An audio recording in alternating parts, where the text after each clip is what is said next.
Are you ready for this witch's cauldron of creepy stories just in time for spooky season?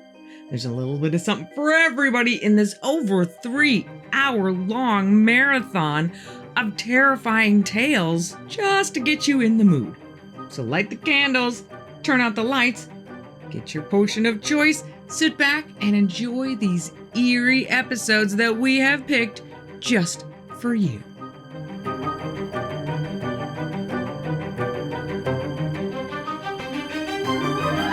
What is the most widespread and disturbing Halloween myth of all? And what should we really be afraid of? In today's story, I'll uncover the truth behind this age-old Halloween legend. And it all starts with a little boy named Timothy. Halloween night 1974 is a misty, rainy one. But who cares, right? It's gonna take more than just a little mist to deter the thousands of kids in Pasadena, Texas who've been gearing up for this night for weeks. And that includes 8-year-old Timothy O'Brien in his Planet of the Apes costume and his 5-year-old sister Elizabeth. Their dad, Ronald, puts a raincoat on over his white optician's smock that he wore for work. He says hi to his neighbor Jim Bates and his 2 children, and the 6 set out into the night to trick-or-treat around their suburban neighborhood. And as they walk along, one of the houses doesn't have any lights on, but the kids go up and bang on the door anyway. Leave no stone unturned, right? But there's no answer. Growing impatient, the kids run off to the next house, and Jim follows. And Ronald takes his time a little bit and lags behind just to see if somebody's going to answer. Catching up a few minutes later, Ronald says, "You guys need to learn a little bit more patience. There was somebody in that dark house after all." And he produces a handful of 21-inch pixie sticks, tubes of powdered sour candy sweetness. And Ronald hands a tube to each of the 4 children. And there's 1 stick left. And as the group is walking home, Ronald spies a 10-year-old that he recognizes from church. So he gives that boy the last pixie stick. Now, before bed, Timothy is allowed 1 snack out of his Halloween haul, and he picks his pixie sticks tube. And he carefully lifts the flap of the tube, widens the opening, and upends the straw, waiting for the powder. But it's stuck in the tube. So Ronald takes the straw and rolls it between his palms to loosen the powder and hands it back to his son, who immediately tips the straw end up and takes in a mouthful of the sugary treat. And his face wrinkles. "This is so gross," he says. "It tastes bitter." So his dad grabs him a glass of Kool-Aid to wash the taste away. And Timothy immediately begins to complain that his stomach hurts, and he runs to the bathroom where he starts vomiting and convulsing. And Ronald runs into the bathroom and holds his son while he's vomiting, and Timothy goes limp in his arms. An ambulance is called, but Timothy O'Brien dies en route to the hospital less than an hour after consuming the candy. Harris County prosecutor Mike Hinton was on call that night and got the call that there was a suspicious child death. And wanting to get this investigation underway as quickly as possible, he puts in a call to Dr. Joseph A. Jakimchek, who is the Harris County Chief Medical Examiner. The investigators give the doctor what few details they have of the case so far, and the doctor asks, "What does his breath smell like?" A call to the morgue reveals that there is the scent of almonds coming from the boy's mouth. And Dr. Jakimchek says, "That's cyanide." An autopsy proves the medical examiner's hunch.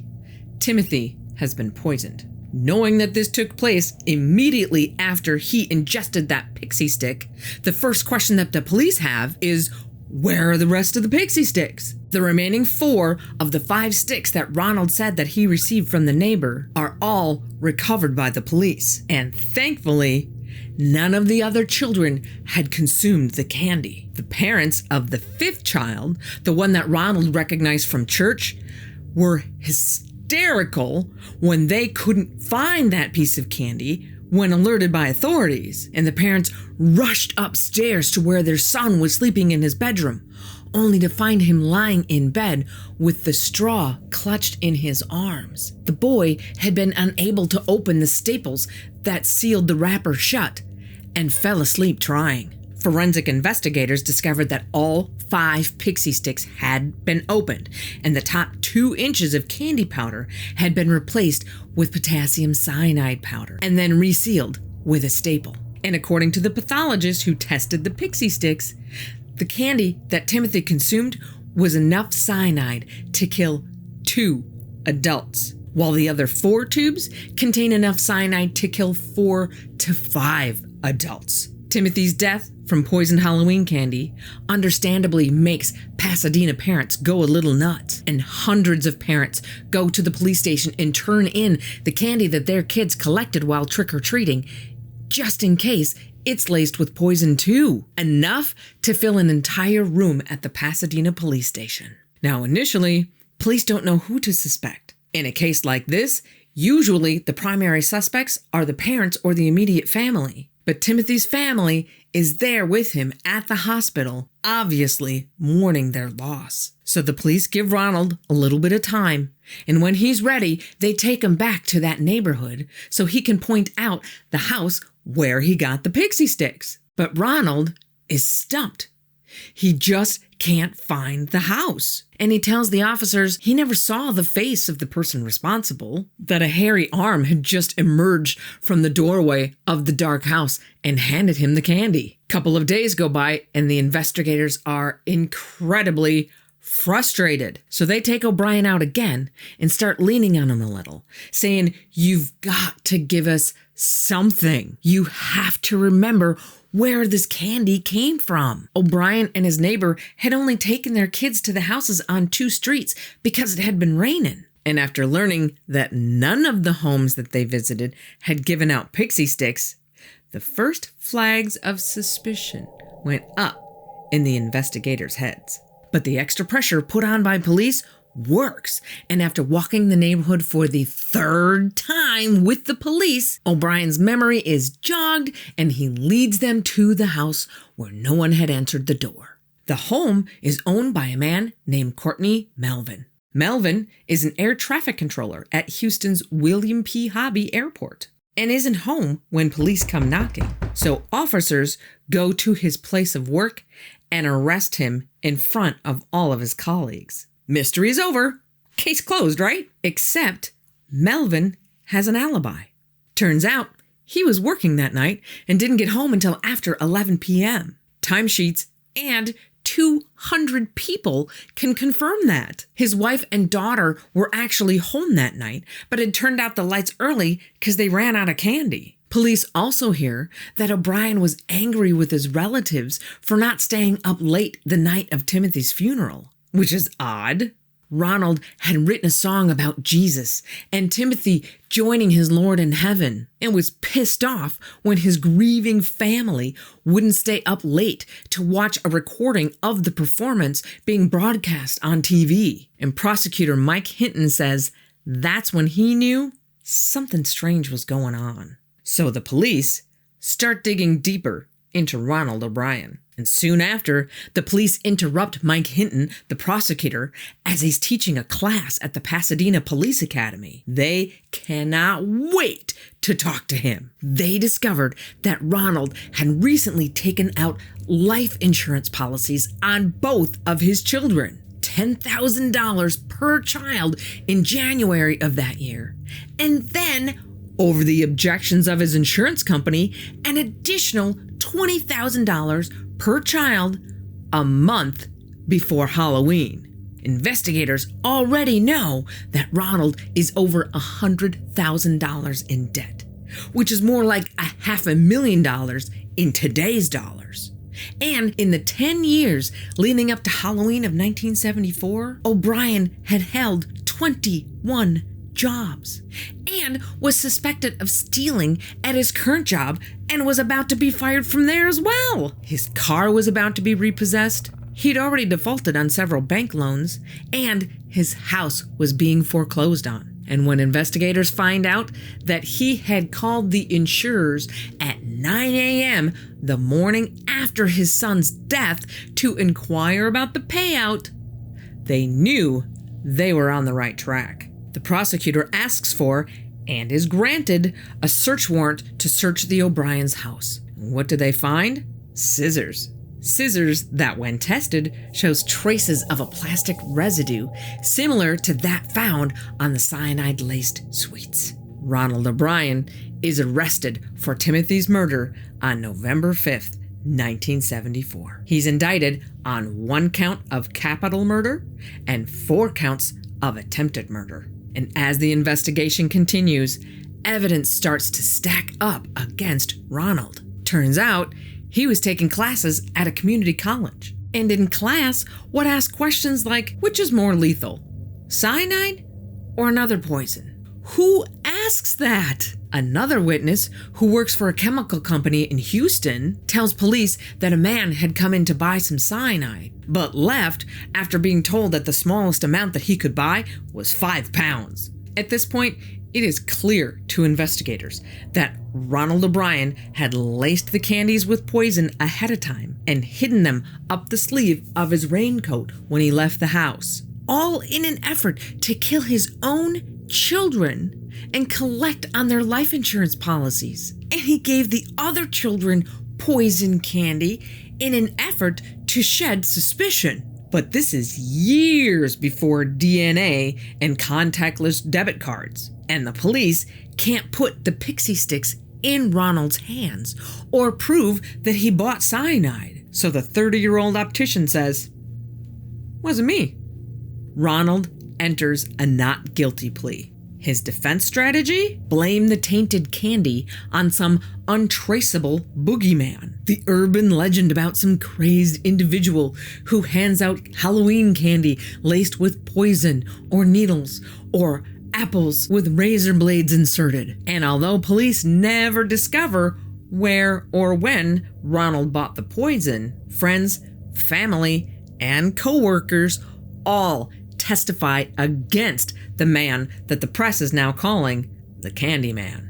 During the trial, a chemist who's acquainted with O'Brien testifies that in the summer of 1973, O'Brien contacted him asking him about cyanide and how much would be fatal. Friends and coworkers testify that in the months before Timothy's death, O'Brien showed an unusual interest in cyanide and talks about how much it would take to kill a person. O'Brien's sister-in-law and brother-in-law testify that on the day of Timothy's funeral, O'Brien talks about using some of the insurance payout to take a long vacation. Ronald's wife even claims that Timothy didn't choose the pixie stick that night, that Ronald forced him to choose it. The trial that began in Houston on May 5th, 1975, ends on June 3rd, 1975, with the jury taking only 46 minutes to return a guilty verdict on 1 count of capital murder and 4 counts of attempted murder. And after only 71 minutes, it is decided that Ronald O'Brien will be executed by the electric chair.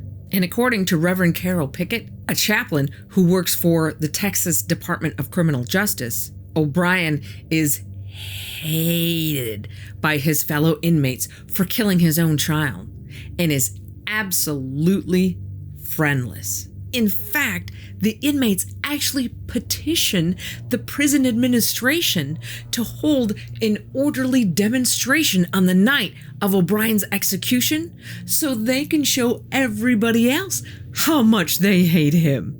And on March 31st, 1984, with a crowd of about 300 demonstrators gathered outside of the prison, yelling and cheering, shouting "trick or treat," Ronald O'Brien was executed by lethal injection.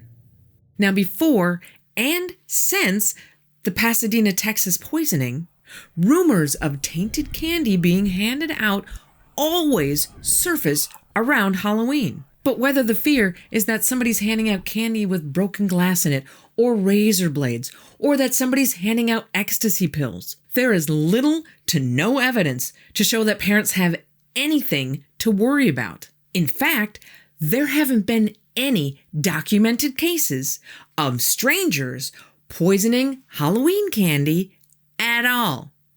Ever. Now, in 2000, there was a man in Minneapolis who was charged with putting needles in Snickers bars that he then handed out to trick-or-treaters. However, the only victim was a teenager who felt a slight prick from the sharp object.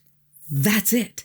We tend to be extra wary and suspicious of strangers on Halloween. But Timothy O'Brien is the only child who has actually died or even been seriously injured by consuming contaminated Halloween treats. And in that case, it was his father that was the monster all along.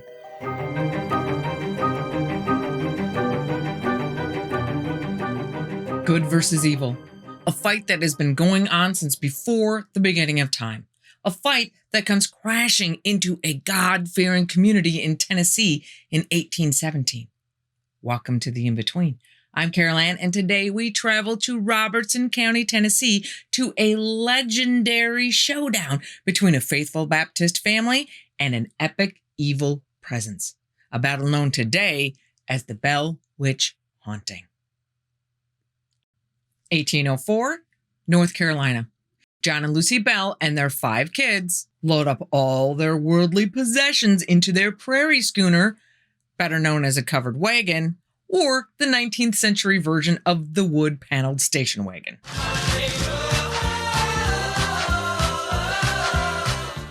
They are headed west in search of more land and a radical change of scenery.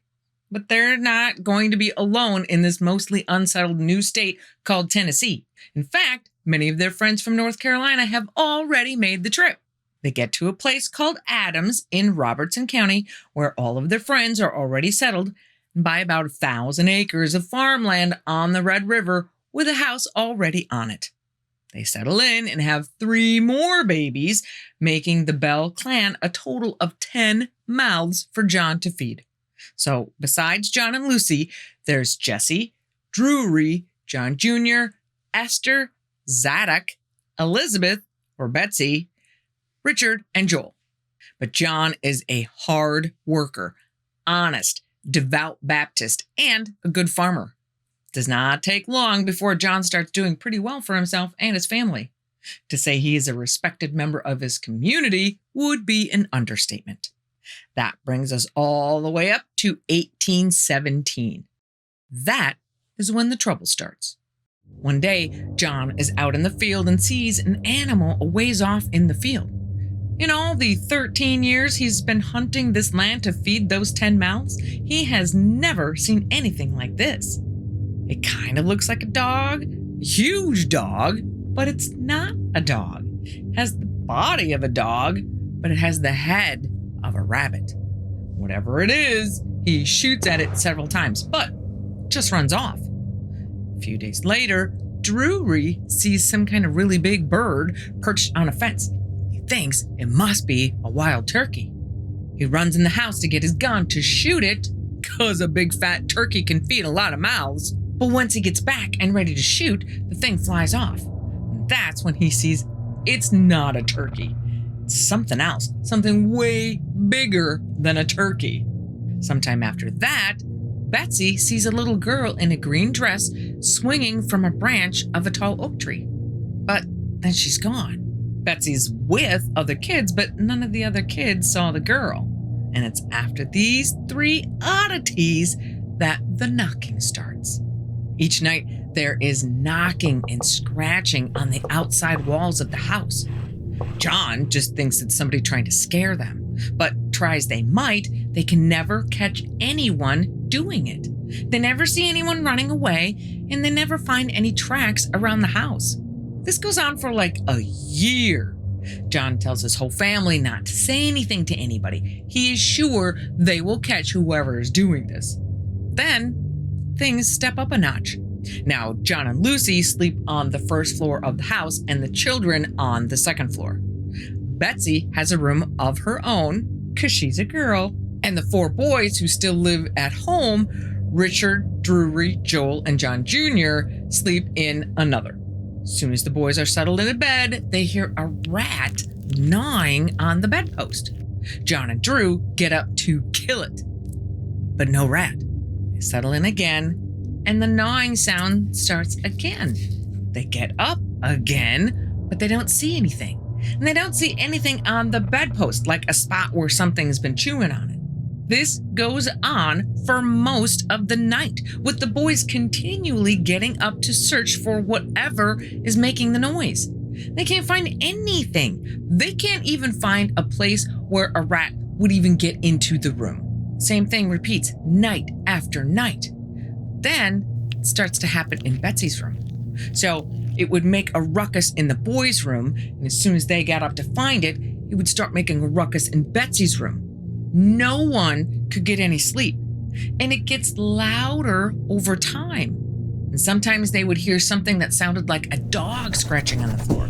Then things step up another notch. Whatever this thing is, it starts pulling the sheets off of the boys and making this strange choking sound. No one in the house could get any sleep until it would quit, usually between 1 and 3 a.m. Then, as if it just decided that it needed to add a new torture, it starts pulling hair. And not just a tug. Richard was just a kid when this all happened, and so he didn't even really know anything about the knocking on the walls. But the first thing he truly remembers happening to him is the night his hair gets pulled so hard that it lifts his head off the pillow. Once things actually start happening to the children, John decides it's time to bring in some help. Now, if you read any of the books about this story, you will find out quickly that there is a huge cast of characters. But to keep the story under 3 hours long, we're really only going to mention a few of the important ones. There's the Bells' best friends and neighbors, Mr. and Mrs. James Johnson, their 2 sons, John and Calvin, Reverend Sugg Fort, a Baptist pastor, and the Gunn brothers, James and Thomas, both Methodist pastors. There's Kate Batts, the town eccentric, and Joshua Gardner, Betsy's boyfriend. Fun fact about James Johnson: not only did he fight in the Revolutionary War, but he has the most misspelled name in this entire story.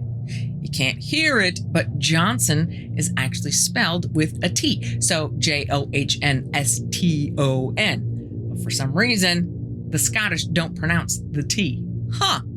Okay, so John decides this whole thing is getting out of control. So he goes to his best friend, James Johnson, and says, "There is some strange crap going on at my house, and I have no idea what to do about it."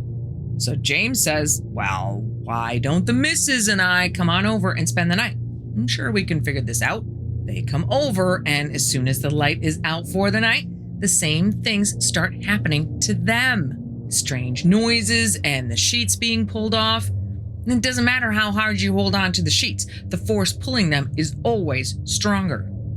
Finally, James is so frustrated that he just asks it, in the name of the Lord, what who are you? What do you want? And why are you here? Everything is quiet for a while, until it isn't. The shenanigans start up again, with the entity creating disturbances as it jumped from room to room. Poor Betsy seemed to get the worst of it. Her 2 best friends, Thenny and Rebecca, who would regularly come over and stay overnight, would hear the crack of an open hand slap and watch the redness appear on Betsy's cheek. Things actually get so bad for her that John and Lucy send her to other people's houses to spend the night. But the entity would follow her and bother not only her, but the family she was with. Unfortunately, even though it was pestering Betsy somewhere else, it still pesters the Bell house at the same time. These disturbances go on night after night, and more people are invited to the Bell house in hopes that someone can figure out what is going on. Over the course of their investigations, it is discovered that this entity is intelligent. If they ask it a question like, "How many people are here?" or "How many dogs do the Bells have?" the answer would come in the form of either knocking or scratching, with the right answer every time. Over the following days and weeks, the number of visitors begins to grow, with the Bells doing their best to house and feed them all. And the ghost begins to talk. It starts with people hearing faint, unintelligible whispers, which strengthen to low, soft whispers, which strengthen until it's loud enough to be not only heard, but understood by everyone in the room. So they ask again, "Who are you and what do you want?" "I am a spirit. I was once very happy, but have been disturbed." The voice becomes stronger and stronger over time until it becomes capable of full conversations and even starts to inject itself into family affairs. John Jr. is planning a trip to North Carolina to deal with some family business. In the middle of his conversation to go over all of the details with his parents, the ghost busts in and tells John Jr., "Don't go. The business you hope will be done when you're there won't be. So it's going to be a hard trip for nothing. Not to mention the fact that the girl of your dreams is coming to town." John Jr. obviously laughs off the ghost's advice and goes anyway. 6 months later, he returns having accomplished nothing in North Carolina. And a very nice, young, cute, rich lady came to town to visit family while he was gone. But she's left already. After a while, they ask it again. "Who are you? What do you want?" And the answer comes back the same. "I am a spirit who was once very happy, but have been disturbed and made unhappy." But this time they ask, "How were you disturbed and what makes you unhappy?"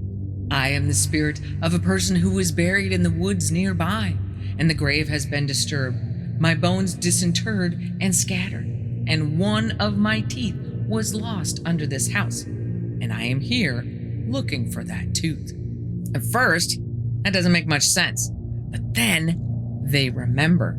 A couple of years earlier, Drew and his friend were poking around what everyone assumed was an old Indian burial ground looking for artifacts.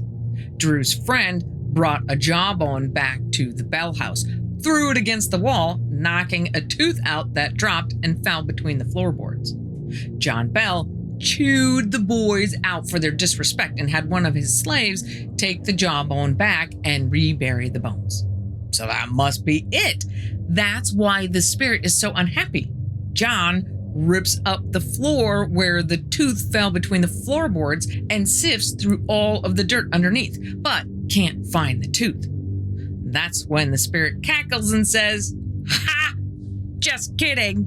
Word is spreading about the goings-on at the Bell House, and more people are showing up, all of whom get full room and board hospitality, including feed for the horses, for which John never takes a dime in return.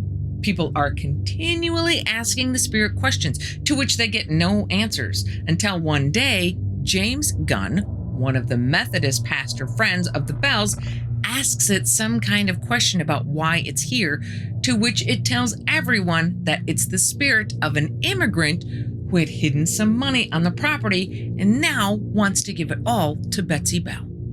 It gave specific instructions as to the where and the how of retrieving said fortune, and the spirit-appointed excavation party heads out to go find it. They move this huge boulder and then dig down another 6 feet under that when the spirit again says, "Ha! Just kidding." The spirit continues to get stronger, and while the exhibitions of short sheeting and face slapping continue to happen only in the dark, the voice starts talking not only in candlelit rooms, but also during the daytime. And it showcases a new talent: impersonations. Whoever or whatever this thing is, it can not only sound like anyone else it wants to, but it can recite word for word what someone has said in the past. And it has a thorough knowledge of the Bible cover to cover. It can quote scripture with the best of them and even corrects those who quote it wrong. They even test it. They open to some random page in the Bible and give a chapter and verse number, and the spirit can tell you what the verse is. It can also sing any hymn in the church songbook. Now, remember that I said some of the Bells' best friends are the Reverend Sugg Fort, a Baptist pastor, and the Gunn brothers, James and Thomas, both of whom are Methodist pastors? Well, The spirit even goes so far as to partake in religious discussions with them, or anyone else for that matter. It is even able to recite the sermons of both Reverend Fort and Reverend James Gunn that were given by them on the same day at the same time, 13 miles apart in their voices. Not to mention that it knows everything that's going on with everyone in town. If you manage to step out of line, the spirit makes sure everyone knows about it. Consequently, everyone in town starts to become a little godlier because they don't want to be called out in front of everyone by the spirit. Not a bad side effect. And while all of this seems amazing, and dare I say even beneficial for some people in town who may have been straying a little too far away from the 10 Commandments, it is still tormenting the Bells, namely Betsy and John. Betsy gets hit with these fainting spells, while John suffers through these times where his tongue feels stiff and he feels like he's got something in his mouth, like a stick going across. Weird, and while not life-threatening, it's enough to make him not be able to eat for a little while. Now, we're pretty sure we know why Betsy is being tortured. She has caught the fancy of, and fancies right back, one Joshua Gardner. Keep in mind, she's super popular, and so is he. So they're like the Taylor Swift, Travis Kelce of their day. But for some unknown reason, the spirit doesn't like Joshua and continually tells Betsy not to marry him. But Joshua, being the good man that he is, just keeps standing by her side. Eventually, Betsy's fainting spells ease up, but her dad's troubles just keep getting worse, with an even worse affliction developing. The twitching and contorting of his face, with the spirit declaring that it will torment old Jack Bell to the end of his life. All the while, more and more people arrive to ask the spirit questions. And if the rumors are true, that even includes future President Andrew Jackson. But the entity never gives an honest answer. First, it's the disturbed spirit looking for its tooth. Then it's the ghost with buried treasure. Then the spirit of a dead child in North Carolina. And then John Johnson's stepmother. But somehow, James Gunn is able to crack the code. And while no account of this story tells us exactly what his question is, we do know the answer. The spirit replies, "You have put the question in a way that can no longer be evaded, and I cannot tell the preacher a flat lie. I am old Kate Batts' witch, here to torment old Jack Bell out of his life." What? Kate Batts? But she's still alive. As far as anyone knows, she's not a witch. A little eccentric maybe, but kind and neighborly, with no one ever saying a bad word about her, and certainly not a witch. Most people don't believe it, but some do. Of course, the real Kate Batts gets wind of this and she's pissed, but it's too late. The spirit becomes known as Kate. And just so you know, from this point on, when I talk about Kate, I'm talking about Ghost Kate. When I talk about the real Kate Batts later, I'll call her the real Kate. Now, if you remember, all of the trouble started in 1817. So by now, we're up to about 1819. As terrible as Kate is to both Betsy and John, she is exactly the opposite to John's wife, Lucy, and is often heard to say that old Luce is a good woman. Kate actually goes out of her way to do nice things for Lucy. One evening, Lucy mentions that she wishes she knew if her son Jesse had returned home yet from a big trip that he'd taken. Kate replies, "Hang on, let me check." And after about a minute, returns to tell Lucy, "Yep, he's at home reading, he's fine." The next day, Lucy talks to Jesse and asks him, "What were you doing around whatever time last night?"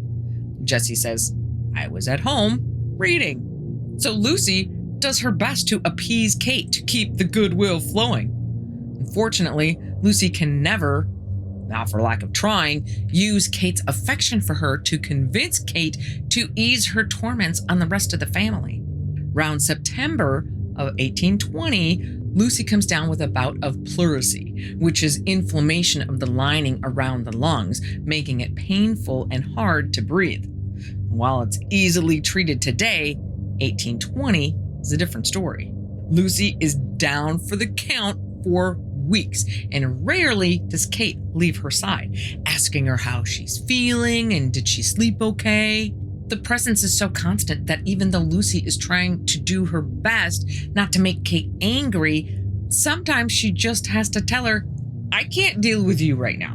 And if Lucy is resting, Kate is quiet. Lucy's condition worsens and she gets to a point where she stops eating. Kate gets so worked up about it that she tells Lucy, hold out your hands, Luce, and I will give you something. Lucy does as she's told, and into her hands fall a bunch of hazelnuts, witnessed by a couple of ladies who had stopped by to check in on her. The ladies, completely amazed, check the floor of the room above Lucy's. But the floor is perfect. There's no way anyone could have dropped them from above. After a while, Kate asks Lucy why she's not eating the nuts. Lucy says that she would, but she's too weak to crack them. Much to Lucy's surprise, Kate says, I'll crack them for you, followed by cracked nuts falling onto the bed next to her. And not just hazelnuts. Kate would bring Lucy grapes too. Took a while, but eventually Lucy recovered. One evening, as the evening's guests are talking about the whole grapes phenomena, Kate breaks in asking, who wants grapes? And she proceeds to drop a bunch right in Betsy's lap. Now, there are plenty of people who find it really hard to believe that any of this is going on, that it must be someone in the family faking all of it. One of those is Detective Williams, who comes to the house and says he would like to investigate. John says, okay, come on in, and welcomes the detective with the same hospitality as he has extended every one of the hundreds of other guests trying to solve the mystery. But Kate is quiet that night and all the next day. Detective Williams finally loses his patience and says, I knew it. This whole thing is a scam perpetrated by the family for money. John, a little incensed that the stranger is calling out his family's honor, starts making moves to toss this guy out of his house when Kate breaks her silence. No, you don't, old Jack. Let him stay. I will attend to the gentleman and satisfy him that he is not so smart as he thinks.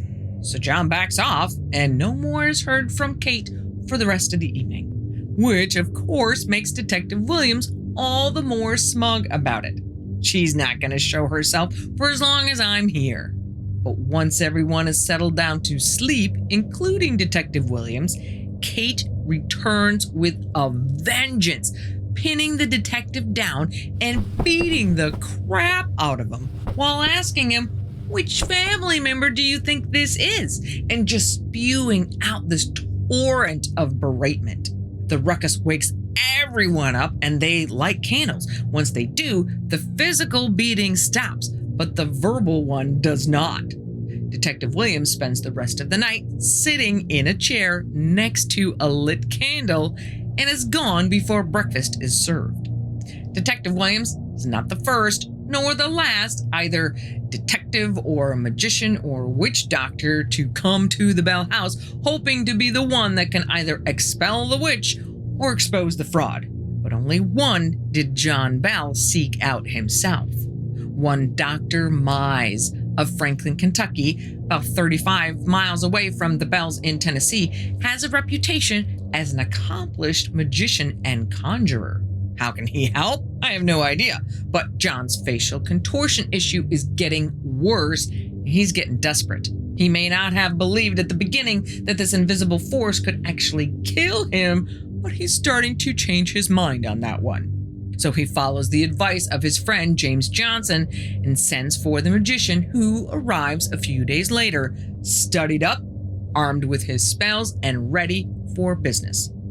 And he's there a few days, mixing potions and reciting incantations. And of course, Kate is silent the whole time, which Dr. Mize takes as a good sign, telling everyone there, witches are shy around me. Until one day, when Dr. Mize is mixing up some kind of potion, Kate asks him, "What are you doing?" Dr. Mize is a little freaked at first, since this is the first time he's actually heard Kate, but just tells her, "None your business," and continues with whatever he's doing. Until Kate says, "You forgot something." Dr. Mize says, "What did I miss?" Kate tells him, "If you were a witch doctor, you would know how to aerify that mess so as to pass into the aeriform state and see the spirit that talks to you without asking silly questions." Dr. Mize asks Kate, basically, "Why should I believe you?" To which Kate responds with her trademark tidal wave of beratements. "You're a fool. You have no idea what you're doing." Which freaks out the doctor, who promptly leaves, stating that this thing knows more about witchcraft than I do. I can't help you. So, life goes on like this for many more weeks and months. The verbal abuse and physical attacks continue to escalate for John, and no one can do anything about it. The spells of facial contortions and stiff tongue are getting so bad that they land him in bed for a couple of days at a shot. Nobody can figure out why. Why John? From all indications, John Bell is not a perfect guy. He still has the occasional issue with a neighbor or whatever, but he's well respected in his community and has lots of friends who would have no time for anyone who does not possess a profound moral character. Now, most of this account comes from John's son, Richard, who was just over 7 years old when the whole phenomena started. As an adult, he wrote a book called Our Family Trouble, where he, with some help from his still surviving siblings, wrote down sort of an abbreviated account of what he could remember. And this is what he had to say about his dad. No man was ever more faithful and swift in the discharge of every duty to his family, to the church, to his neighbors, to his fellow man, and to his God. No mortal man ever brought a charge of delinquency or dishonor to his door. Not even the ghastly fiend that haunted him to his death in all of its vile curses and evil threats ever brought an accusation against him or uttered a solitary word that reflected upon his honor, his character, his courage, or his integrity. And how can this entity, who is so fond of Lucy, act so savagely towards those that Lucy loves? Lucy is lucky enough to find herself in Kate's favor, but unlucky to have to watch the attacks against both her children and especially her husband without the ability to do anything about it. But here we are, October of 1820. John is recovering from a particularly heinous attack that kept him in bed for a week.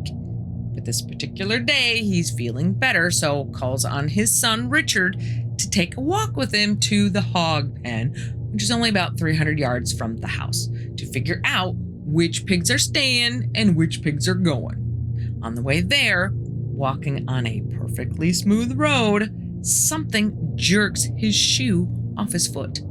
This is not exactly a new game for Kate. She's done this to some of the other kids as well. So Richard, knowing the drill, immediately helps him to get the shoe back on and ties the laces in a double knot. They start walking again, and the other one flies off. So that one gets put back on and tied in a double knot. But Kate continues to play this infuriating game the whole way to the pig pen. The frustration and stress can be seen on John's face, but he does his best to remain stoic in front of his young son. On their way back, John's shoes come off again, and he gets slapped in the face so hard that it kind of stuns him, and he sits down on a log for a minute. Then an attack of facial contortion starts again, which spreads to his whole body. While John is dealing with this new physical assault, Richard does his best to at least keep his dad's shoes on his feet. But every time he gets a shoe on and tied, it just flies off again. After a few moments, Kate takes her leave, singing and laughing, and the assault on John ends for now. As John stands up to walk back to the house, Richard sees tears running down his father's face. He looks like a man who has lost any semblance of hope. He says to Richard, "I can't take this much longer. I'm pretty sure I don't have much time left." And then he looks to heaven and prays to God to take this suffering from him. But if that's not in the hand he's been dealt, then to please stay by his side and give him the courage to face whatever his future may hold. John's heartfelt prayer seems to be answered with a feeling of peace, and the father and son walk home without anything else happening. However, once he gets home, John goes back to bed. He has his ups and downs over the next few weeks, but the trip to the pig pen would end up being the last time John Bell ever leaves his home. Much to the dismay of family and friends, John's health steadily declines, and there's basically nothing that anyone can do about it but sit and watch. Now, it was John's habit to get up every morning and wake up the family for the day ahead. But December 19th, 1820 is different. He's still sleeping when Lucy wakes up. He's been so sick lately that she decides to just let him sleep until after breakfast. Breakfast comes and goes, and John is still asleep. They go in to wake him up and discover that they can't. John Jr. goes to the cabinet to get his medicine and instead finds a smoky-looking vial about a third full of some dark liquid. He asks everyone, "Who touched Dad's medicine?" Everyone says, "Not me," and no one recognizes the smoky vial of dark liquid. They send for the doctor right away, but Kate busts out laughing and says, "It's useless for you to try to relieve old Jack. I've got him this time. He will never get up from that bed again." They ask Kate about the strange vial. She says, "Oh yeah, I put it there. I gave old Jack a big dose last night while he was sleeping. That'll fix him." Once Dr. Hobson arrives, he looks at the vial and says, "I didn't give it to him. I don't even know what it is." John Jr. took some of the dark liquid in a straw and gave it to one of the cats. The cat ran in circles for a couple of minutes and fell over dead. John stays in this kind of coma all day and night. Nothing anybody tries can wake him up. The mystery vial is thrown into the fireplace and a blue flame shoots up the chimney. John never wakes up again and passes away the morning of December 20th, 1820, with Kate laughing and singing the whole time until John's last breath. Then she goes silent. Mercifully, she stays silent until after John's funeral. But once that last shovel of dirt is thrown and the last mourners turn to leave, she breaks out singing, "Roll me up some brandy-o," and continues singing until the last of the mourners enters the Bell house. After John's death, Kate settles down quite a bit, but she stays active enough so no one forgets her. Not that they would anyway.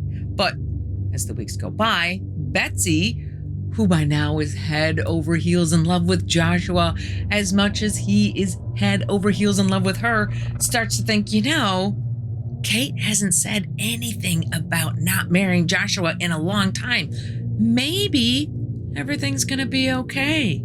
Easter Sunday in the spring of 1821 is a beautiful day.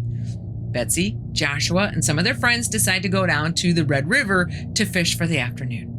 As the two are enjoying some rare time alone, the quiet is broken by the all too familiar taunts of Kate yelling, "Don't marry Joshua! You can't marry Joshua!" Betsy, with the all too fresh memories of what her father went through at the hands of this entity, just cannot bear the thought that if she marries Joshua, that Kate might assault him in the same way.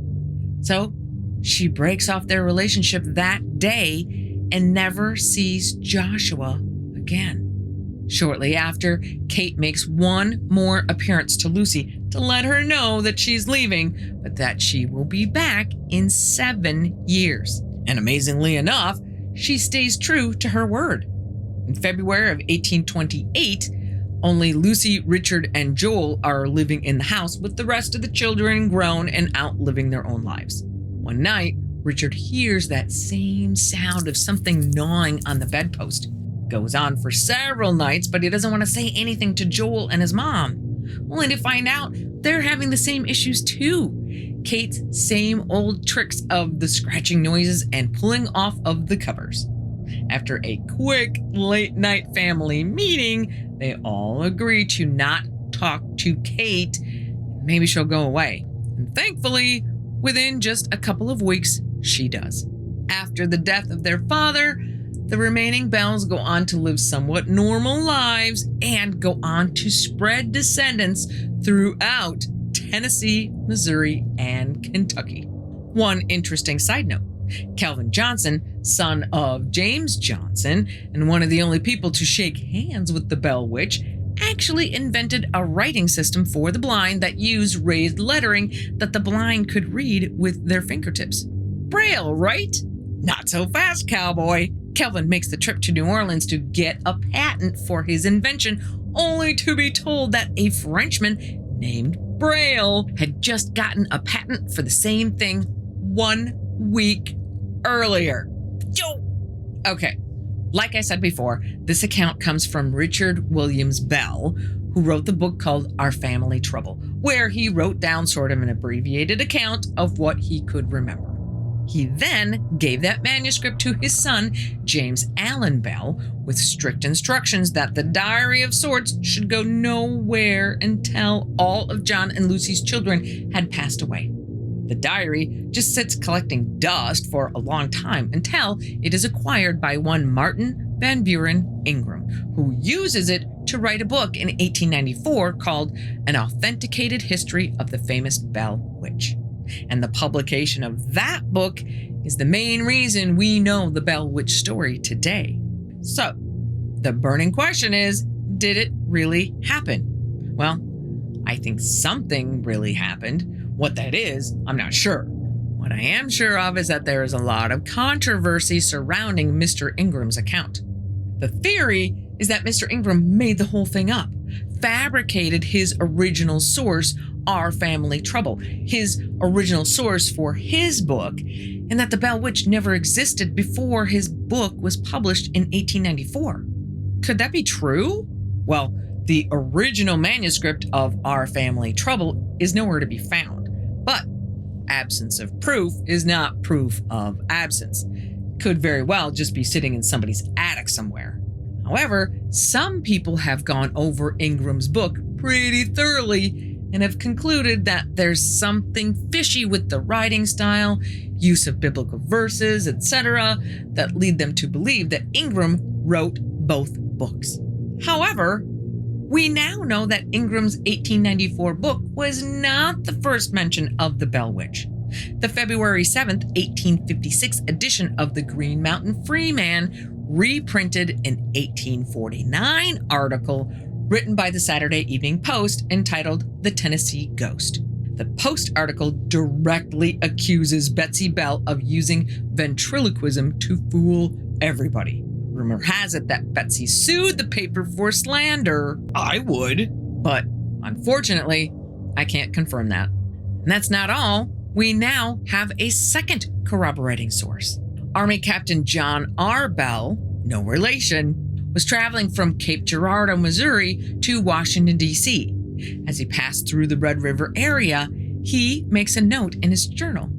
Rather, a single circumstance was here related to me. Of a young girl of about 15 years of age, residing but 3 miles from Murphy. A voice accompanies her, which says she should marry a man, a neighbor. Thousands of persons have visited her to hear this voice. In many instances, it will reply to questions put to it. Captain John R. Bell. It doesn't mention Betsy or the Bells by name, but sure sounds like he's talking about them to me. and the contents of Captain Bell's journal is accessible, and its whereabouts is documented since he wrote it, so we have no reason to believe that it's not authentic. So, we have various references talking about the Bell Witch, which makes me think the events in question happened.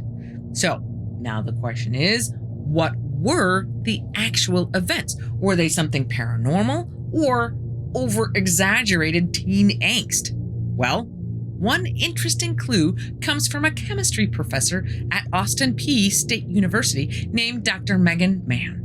She zeroed in on the description of what was ingested by John Bell. The story says that whatever it was, it killed the cat really fast, and when thrown in the fire, shot blue flames up the chimney. Guess what element burns blue? Arsenic. And humans can actually metabolize arsenic in small doses, but cats can't. So if you give a cat arsenic, it's going to go a little nuts and keel over pretty quickly. And despite its high toxicity, arsenic was used for a number of things around that time frame, including pesticides, pigments, and cosmetics, not to mention some medicines. Okay, so it sounds like there's a really good chance that John ingested arsenic. The next question is, who gave it to him? Some Bell Witch scholars have a theory that Lucy Bell and the real Kate Batts were in cahoots to kill John. But this makes no sense to me. Why? John seemed to be a good man, so I don't see why Lucy or the real Kate would want to get rid of him. And I don't think that the real Kate would be able to play the part of the ghost Kate, even if she had Lucy's help, for too long without being caught. And if the two ladies did conspire to kill John, why spare Lucy from the witch's abuse? Wouldn't that just look a little suspicious? An even darker theory suggests that Betsy created the whole thing as a way to save her from her father's unwanted advances. But that doesn't make any sense to me either. If this were the case, then why make things happen on those nights when she is safe at her friends' houses?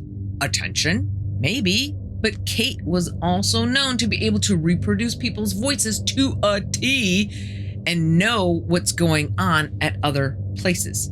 Betsy would not have been able to recite the two sermons that were given at the same time. You could say that maybe the doctor made a mistake and gave John the wrong kind of medicine. Mistakes do happen, except no one at the house had ever seen that bottle before. So where did it come from?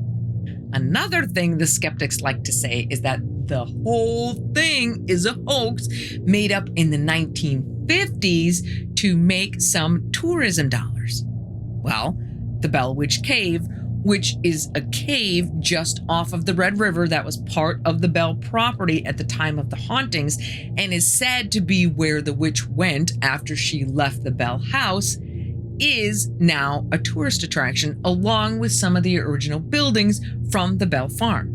But the Bell Witch was part of Tennessee folklore long before the cave was open to tourists. And if you live in the northern Tennessee, southern Kentucky area and want to meet the Bell Witch herself, head on over to Adams. There are plenty of stories online of people who have experienced everything from whispers in the ear and pulling of hair to being just up and slammed to the ground. And that brings us to our last possibility of what went on in that house and who killed John Bell. The witch did it.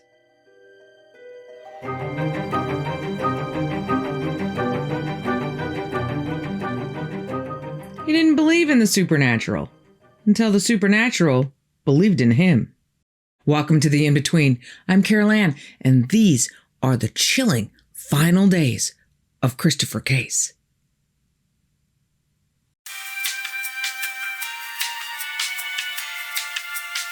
That is the iconic sound of Muzak music, a staple sound in every elevator and department store since the 1930s. But by the 1980s, not in a good way. Looking to revamp its rather listless reputation, Muzak Holdings Company reaches out to a former radio DJ from Richmond, Virginia, who has a reputation for a good ear and an uncanny ability to predict music trends.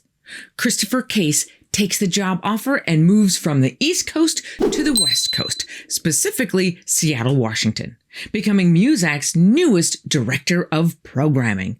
And it seems to be a match made in heaven. Christopher loves his job, Muzak loves him, and so does pretty much everyone else he meets.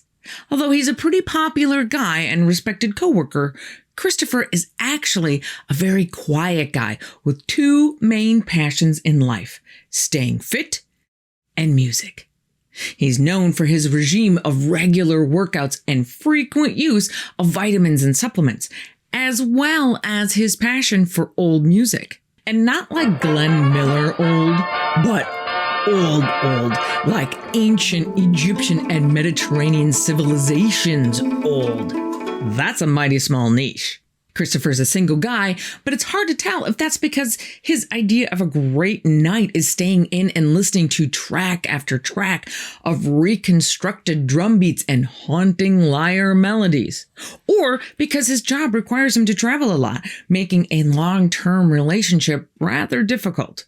But regardless of the inner workings of Christopher's personal life, he's known to his friends and family as a rock-solid, rational, conservative guy, which makes the events of April of 1991 so utterly inconceivable.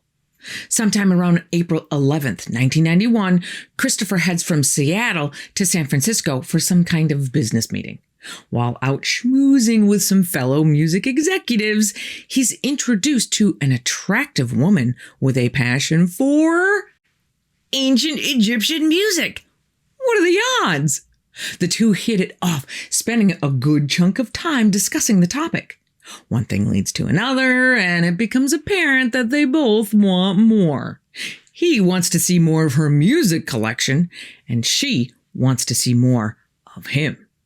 Now, whether it's because the woman is roughly 20 years his senior, or because he's just not interested, or because he doesn't think a San Francisco-Seattle relationship is ever going to work, is not known.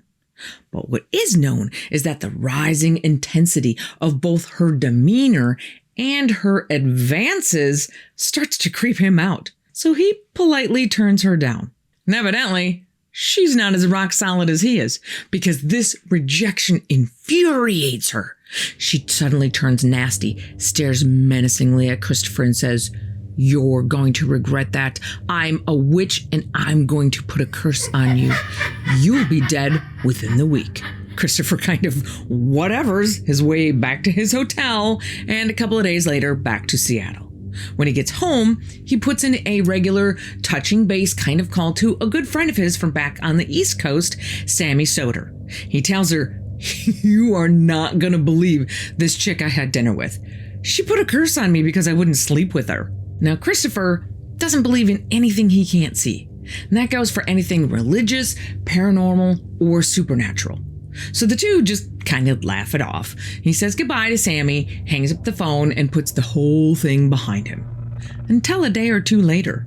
On the morning of April 14th, Sammy gets another call from Christopher. But this one's a whole lot different than the last one. According to Sammy, Christopher is completely freaked out. He tells her he's been up all night, that he's seeing these shadowy figures moving around his apartment, and that he can hear whispering coming from different rooms. But every time he closes in on the source, the whispering changes locations. He's been alone in the apartment all night, but can't shake the feeling that someone is watching him.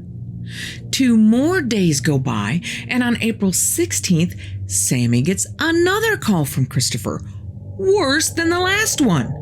He tells her that whatever these things are that are lurking around his apartment at night are now attacking him, that he woke up to invisible fingers around his throat trying to choke him, and that the attack was so brutal, it lifted him off of the bed and slammed him back down again. He tells her that when morning finally came, he noticed cuts on the ends of all of his fingers and blood on his sheets.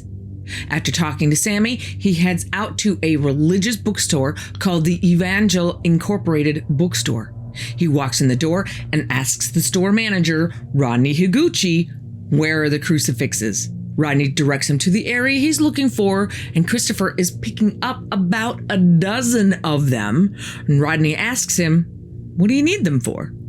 Christopher tells him, I am under attack by supernatural forces and I need some protection. Have these been blessed with holy water? Rodney also points out a few books they have on the subject of fighting witchcraft.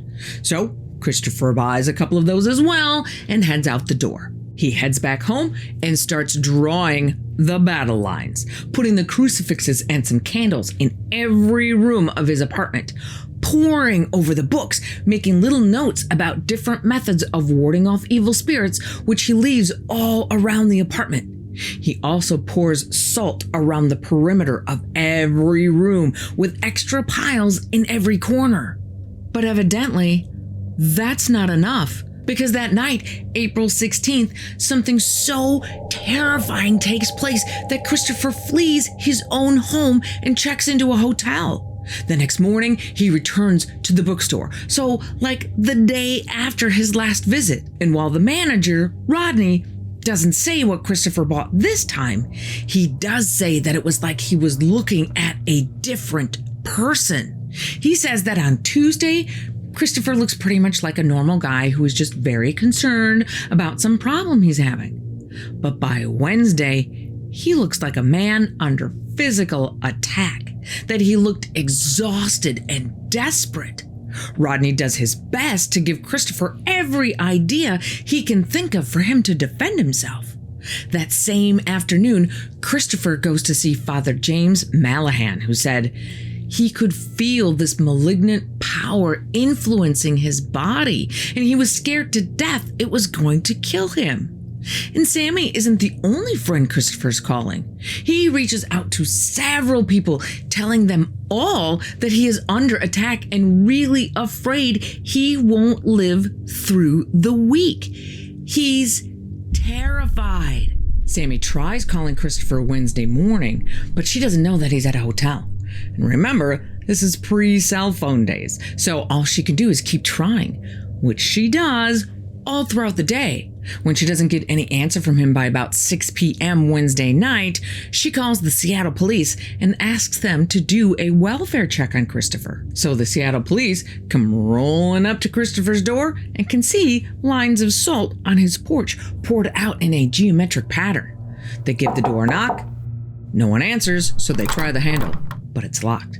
So they leave and call Sammy to let her know that they tried, but for the moment, there's really nothing else they can do. Sammy then goes out for the evening and comes home to the message light blinking on her answering machine.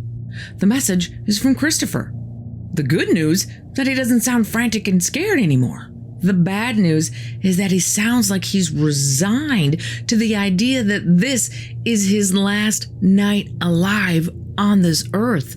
Sammy tries calling Christopher several more times the next day, Thursday, April 18th, but again, no answer. She calls the police one more time and asks them for another welfare check. The police get to his house at 3:38 that afternoon. They knock. No answer, but this time the door is open. There are no signs of forced entry on the door. The officers step inside, calling Christopher's name, but the only noise they hear is religious music coming from the radio in the living room. The place is a disaster, with hand-scribbled notes littering the floor, books on the occult lying everywhere, salt along every edge of the floor, burned down candles and crucifixes in multiple locations, but no signs of a struggle, so likely no fight with an intruder. As they cautiously move through the apartment, they can see a small flicker of light coming from the bathroom. They step in to find Christopher. He's fully clothed, kneeling in the bathtub, surrounded by candles and crucifixes, almost as if he set up the bathtub as a bunker to help him defend himself against whatever evil it is that's after him. He's kneeling facing the faucet wall with his head on the edge of the tub as if in prayer, the frozen picture of a man's last action before passing away sometime during the previous night. The coroner who examined Christopher determined that he died of acute myocarditis leading to heart failure. So what happened to Christopher? Did the so-called witch so completely get into his head that he literally scared himself to death? Well, that is actually a thing. When you have a sudden scare, your fight or flight response dumps tons of adrenaline and glucose into your bloodstream to give you the sudden burst of energy you need to do either. It also increases your heart rate and constricts your blood vessels to increase your blood pressure. And while this is pretty much a recipe for disaster for people with a heart condition or high blood pressure, healthy people are not immune from blood vessel constriction so strong that it affects their heart's ability to pump blood at all. But this is not what happened to Christopher. He died of myocarditis. That's different. It's kind of rare, but it affects 1 in every 10,000 people or so, usually those between 20 and 40, and even those who are completely fit and healthy. And researchers have even speculated about a link between myocarditis and some supplements. Remember that he was a regular vitamin and supplement taker? And at 35, he certainly is in the right age range. But unlike being scared to death, myocarditis is an inflammation of the heart muscle caused most often by a viral or bacterial infection. And myocarditis usually comes with chest pains or shortness of breath and flu-like symptoms in the weeks leading up to this kind of fatal attack, none of which Christopher seems to have suffered from. And what are the chances of him dying of relatively rare natural causes at the exact same time he is fighting for his life against some supernatural force? And how exactly is he fighting for his life against some supernatural force when he didn't even believe in supernatural forces? Everyone who knew him said he was a stable, rational guy with nary a fanciful bone in his body. Yet that last week of his life, he was the exact polar opposite. What can possibly cause that kind of a fundamental shift in 7 days? And who is the woman who cursed him? Frustratingly enough, because the coroner ruled his death as myocardial-induced heart failure, i.e. natural causes, other than asking a few cursory questions of his friends and family, police never investigated any deeper. So that name will most likely never be known. Whether you believe in witches and curses or not, Christopher certainly did that last week of his life. He even told Sammy that he knew he wasn't going to make it through the night. The question is, did he coincidentally die from natural causes at the exact same time he was having some kind of mental breakdown? Or was there an actual physical force making his last days a living hell before exacting the prescribed revenge on behalf of its creator? Unfortunately, I don't think even gazing into the boiling cauldron is going to give us the answer to this one. Christopher was well known not to believe in anything he couldn't see. So I think the question is, what exactly did he see?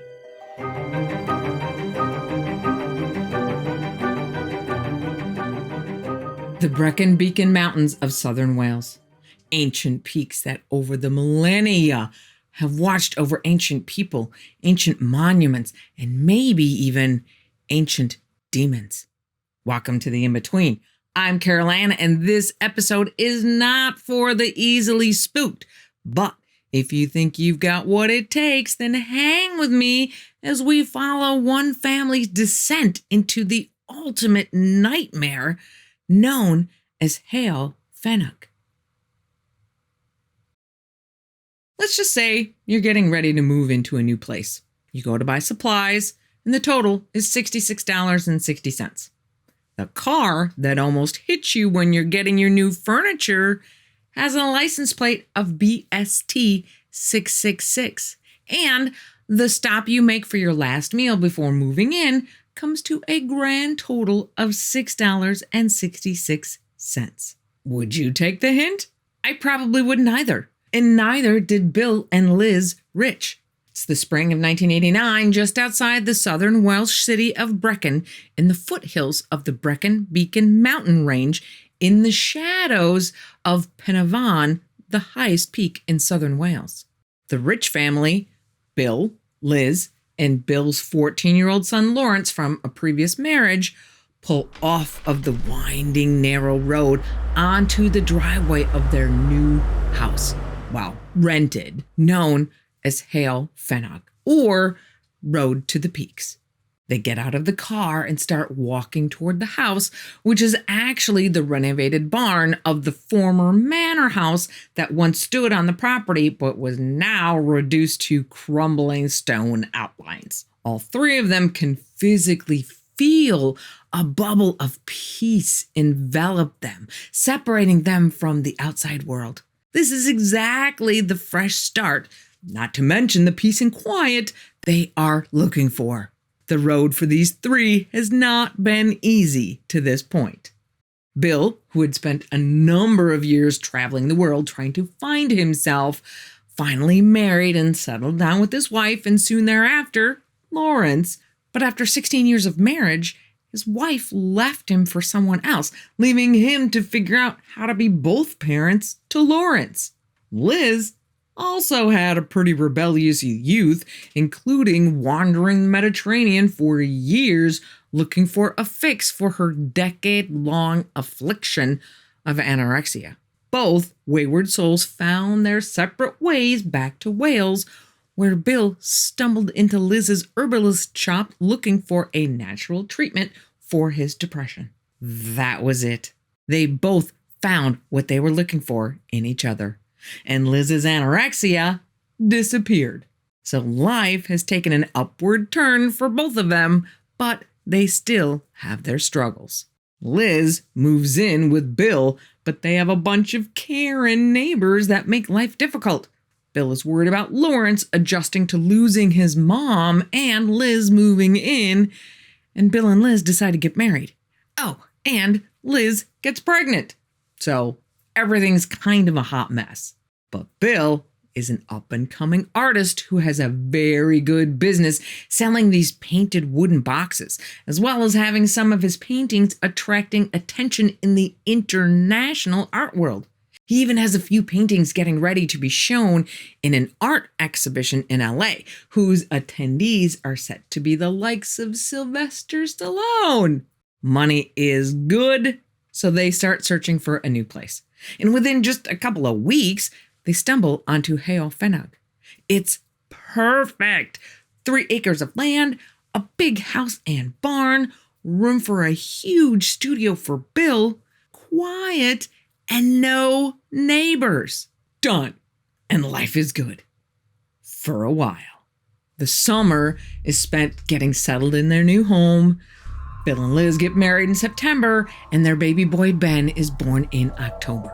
But November is when life changed. Bill and Liz are up late doing what newlyweds do. Bill then heads down the stairs from the second floor to the bathroom on the first. As he's in there, he's startled by the banging of what sounds like someone running down the upstairs hallway in hobnail boots. Hobnail boots are boots that have thick-headed nails in the bottom for durability. So you can imagine how loud that sounded. Immediately, Bill thinks, oh, Lawrence must have heard Liz and I, and he's throwing a fit. He steels himself for the discussion he is about to have with his son when he peeks in his room to find Lawrence fast asleep. It wasn't Lawrence. Then who was it? And when he got to the bedroom where Liz was up nursing Ben, he asks her about it, and she hasn't heard a thing. But they will both tell you that from the instant Bill hears those footsteps, everything changes. The next morning, the house just feels cold and claustrophobic. Lawrence comes thundering down the stairs to Bill and Liz in the kitchen with a scowl on his face. Bill asks him, "What's wrong?" "Nothing." "Well, it doesn't look like nothing." "I said nothing's wrong." "Okay, that's certainly not the happy-go-lucky kid they had yesterday. But okay, he's a teenager going through a lot of changes. Whatever." Still trying to figure out exactly what he heard the night before, Bill opens the electric bill and can't quite believe what he sees. The bill for the quarter, so the previous 3 months, is £750. That's like $3,000 in today's US dollars. Holy crap, that's like pot farm levels. But Bill and Liz did not have a pot farm. They didn't even have a regular farm. They have a pig and a couple of goats, but that hardly qualifies. They have no idea why the bill would be that high. And from that moment on, anything that could go wrong did. Over the next several months, all of those orders Bill had for his painted wooden boxes were inexplicably canceled. Their car battery would go dead overnight for no reason. The gallery in LA that was set to show Bill's paintings went under, causing his paintings to be held until proper ownership could be established, a process that could take years. And not only are they still hearing those same invisible boots running down the hallway, but now they also hear invisible slippers padding their way down the stairs. The temperature in the house is totally unpredictable. Some days the house is so hot that Liz has sweat running down her face. She tells Bill to turn the heat down, and Bill says the heat's not on. Other times it's just the opposite, where she's so cold she's shivering. They both experience sudden odors, either of sulfur or incense, so strong that they feel like they're gonna vomit. And then they seemingly evaporate as fast as they came. And it feels to everyone that they are not the only ones living in their house. One day, Bill is in his studio and Liz is in the bedroom with Ben when she hears a door slam. Was that Bill? Then she hears the next door slam, and then the next door slam. The next door is the one to the room she is in. Sure enough, Liz jumps as she hears the door to her room slam as well. Except the door was already closed and it had never opened. Everybody's nerves are wearing thin and Lawrence is going downhill fast. He'd been telling Bill for a while that he wanted to paint his room, make it his own space. So one day, Bill gives him some money and says, "Knock yourself out." Lawrence picks out his paint and paints his room all by himself. However, Bill and Liz are a little dismayed to discover that his room is now a blood red color. Bill still thinks Lawrence is acting out to the new family changes, so he buys him a little present, a TV VCR combo for his bedroom. Big mistake, because now Bill and Liz are kept up at night by the screams of horror movies at full volume all night long. And any suggestion that maybe he at least turned down the volume is met with the proverbial hand. The biggest thing that breaks Bill's heart is seeing the physical changes to his son's face. Lawrence's cheeks are sinking in and his eyes have dark circles under them. Bill barely recognizes the face he now sees as his own kid. Bill's mom comes to stay with them for a weekend. After she's been there for a bit, they hear Lawrence coming out of his room, which is a pretty rare affair these days. He even eats his dinner in there most nights. So Grandma gets up and wanders over to the stairway to say hi. Lawrence yells, "Get away from me!" Grandma looks like she's been slapped in the face and just says, "Lawrence." Lawrence tells his grandmother to F off, spits in her face, and starts heading back to his room. Bill pushes past his mother on the staircase and shouts at Lawrence to apologize, at which point Lawrence tells him to F off and spits in his face too, heads back to his room, and slams the door. Bill is shocked, not only by his son's behavior, but by the realization that that was not his son. Liz says, "We need help." She contacts the landlord, Phil Holborn, and asks him if anything strange has ever been reported in the house. He says no. She contacts the former tenant that was there right before them, Bridget Buscombe, who tells Liz, "Well, I saw a spinning wheel spinning by itself once, but I didn't really think much of it. I loved it there." They bring in a Catholic priest who goes around and blesses every room. Much to Bill and Liz's relief, the house just feels better, but only for a couple of days. And one day, when Liz is coming back from taking Ben for a walk, which she does as often as she can since she figured out that the further away from the house she is, the better she feels. Somehow, their bubble of peace has become a prison of nightmares. As she comes up the driveway, she glances up at the windows of the house and sees an old woman standing there, looking none too happy. When Liz tells Bill what she saw, Bill says, "All of this is because of the ghost of some old lady?" Liz says, "Nope, she's here, but this isn't her doing." Not long after that, the Riches start having some plumbing issues. The floor under the toilet is heaving and making the toilet loose. Bill calls a plumber. But of course, the floor goes back to normal right before he gets there. Plumber can't find anything wrong, so he reseats the toilet and leaves. But the floor heaves again, so Bill calls the plumber again. And the plumber says, "Ugh, I thought I was done with that place." Turns out that he's the same guy that had installed the radiator heating system back in the 60s when the current landlord's mother, Marion, was living there. The plumber finishes the radiator job, but is called back the next day by the old lady yelling at him to come back because all of the radiators have come loose. He comes back, has no idea how they could even come off, but dutifully tightens them all back on. The next day, he gets the same call and goes back again. The same thing happens for a number of days in a row until the plumber has an idea and decides to use different screws to reinstall the radiators. This time, he uses a cruciform screw, which was the name for the crosshead screw known today as a Phillips screw before Henry Phillips bought the rights to the design. And it worked. The radiators never came loose again. Not long after that, Bill is rearranging some stacks of furniture left in his studio by the landlord for storage when he finds a faded old picture of an elderly woman. He shows the picture to Liz, whose face goes pale. That's her. That's the old woman. It's a picture of Marion, the landlord's mother. Bill decides to do an interview with the local newspaper. As soon as it hits the stands, he gets a call from a guy who worked on the house back in the 50s when it was converted from a barn to a house. Saying it without saying it, he implies that the small family graveyard on the property had maybe been disturbed. Maybe that was their issue. And then there's the morning that Bill wakes up Liz in a total panic. She says, "What's wrong?" And Bill shows her his hands.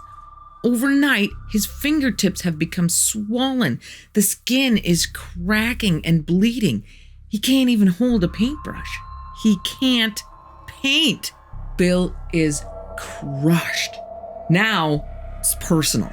He feels like whatever this thing is, it's trying to not only take away the one thing that has been keeping him sane these past few months, but also taking away his ability to make his living, as meager as it is. Meanwhile, a fight with the electric company is brewing. After that first hellacious bill called the company saying there must be some kind of mistake. There's no way we use this much electricity. The response from the electric company is, "You're right, that is really high, but there's no mistake, so you still have to pay it." After a few more lively phone calls, the electric company sends someone out to check the line to the meter. Everything checks out fine. So again, the electric company says, "Our meter is fine. So the problem is in your house, which is your responsibility. Pay up." Bill hires energy consultants to come out and take a look at all of their appliances. They all check out fine. But the outrageously high bills keep coming. Add to all of this, all of their animals start to die. The pig gets sick and has to be put down. Lawrence's guinea pig dies, and their goat, who has 2 kids, accidentally crushes one of them. Liz's next call brings in Ray Williams of the Christian Spiritualist Church in Cardiff.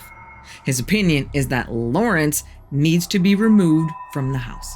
Either he's the center of the poltergeist activity, or if he's not, this is not a healthy environment for a kid to grow up in.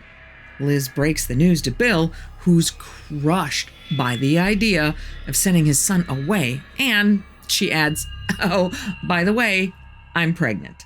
Ray Williams comes by to see the house and has a couple of mediums with him, one by the name of Larry Harry. I only mention him because I think that name is hilarious. They cleanse the house, which seems to do nothing. The 2 mediums come back, and they tell the Riches that they sense 4 entities on the farm, the ghosts of 2 men and an old woman that are trapped there, and some other entity that doesn't want to go. But don't worry, at least they set the 3 trapped spirits free. That didn't seem to work either. But one day, Mr. Harry comes back again with another medium and tells Bill they're going to build a psychic wall of protection around the house. They walk around the house for about a half hour and say, it's done. Almost immediately, Bill and Liz can feel the difference in the house. It's brighter, feels bigger. The next few days are a dream, with Bill's fingers healing overnight, and their neighbor commissions Bill to paint a portrait of their prize horse, Echo. Fantastic! The only hard part was saying goodbye to Lawrence. The boarding school they found for him was right there in Brecon, so they could visit whenever they wanted to, but that didn't really make it any easier. But to keep his mind off of all of that, Bill dove into the horse painting project. The neighbors had given him a picture of the horse, but Bill went out one day looking over the neighbors' fields, looking for the perfect background to put behind him. He finds the perfect spot with the mountains in the back and sits down to sketch it out. As he's sitting there, another neighbor comes by, starts chatting. Turns out all of the farms in the area are all suffering from a blanket of bad luck. All the livestock that's been born lately were either all deformed or blind or deaf or dead. Bill asked him, when did all of this start? Turns out the first deformed calf was born the day after Larry Harry and his friend had erected the protective psychic wall around Bill's house. So it's like the negativity and bad mojo they had been experiencing had now been pushed out to everyone else. Bill keeps working on the horse painting and is more than satisfied at how it's coming along, with the exception of the horse's right rear leg. No matter how many times Bill starts it over, it keeps coming out looking deformed. He finally gives up, making it look as good as he can, and delivers the painting. The neighbors are thrilled. Not long after, Liz gets a call from the neighbor's wife. Now, keep in mind that the neighbors are aware of some funky things that are going down at Heol Fanog. Maybe not the full extent, but they know something's going on. So the neighbor's wife calls to let them know that their horse had contracted an infection of its right rear leg, making it look exactly as deformed as it looked in the painting, and they had to put it down. They buried the horse right where it fell, which happened to be in the exact same spot in which Bill had painted it. Barely able to hide her insinuation that the curse of Heol Fanog, and by extension Bill, had killed their horse, she let Liz know that they burned Bill's painting. Several weeks of peace later, so around August of 1990, a brutal storm seems to wash away their wall of protection. The house goes from completely peaceful to 100% ominous. The thing is back. What follows is a string of people, religious and secular, all trying to help the riches rid their home of this dark energy. Sometimes nothing changes, but sometimes things would be better for a while. One man, David Holmwood, even managed to exorcise the evil presence for almost 2 years. And as awesome as that felt for the riches, they still knew deep inside that it wasn't really gone. They could feel whatever this thing is simmering in the dark recesses, waiting. And just so you know, their power bill is still off the charts. And as usual, the peace does not last. And as time plods on, the electricity in the house is not the only thing draining away. So is Bill's creativity and inspiration to paint. Seeing the proverbial writing on the wall, he knows he has to make a choice between putting his time and energy into his life's passion or into standing with his wife to protect their family. He can't do both. The choice really isn't all that hard, but like the loss of any good friend, Bill grieves the loss of this huge chunk of who he is and is angry for having to make the choice to begin with. In his anger and frustration, he grabs one of his older paintings and starts covering over it in a frenzy of sadness and frustration. After 20 minutes of blind emotion guiding the paintbrush, covering the canvas in dark, vibrant colors, Bill is finished, both emotionally as well as with the painting.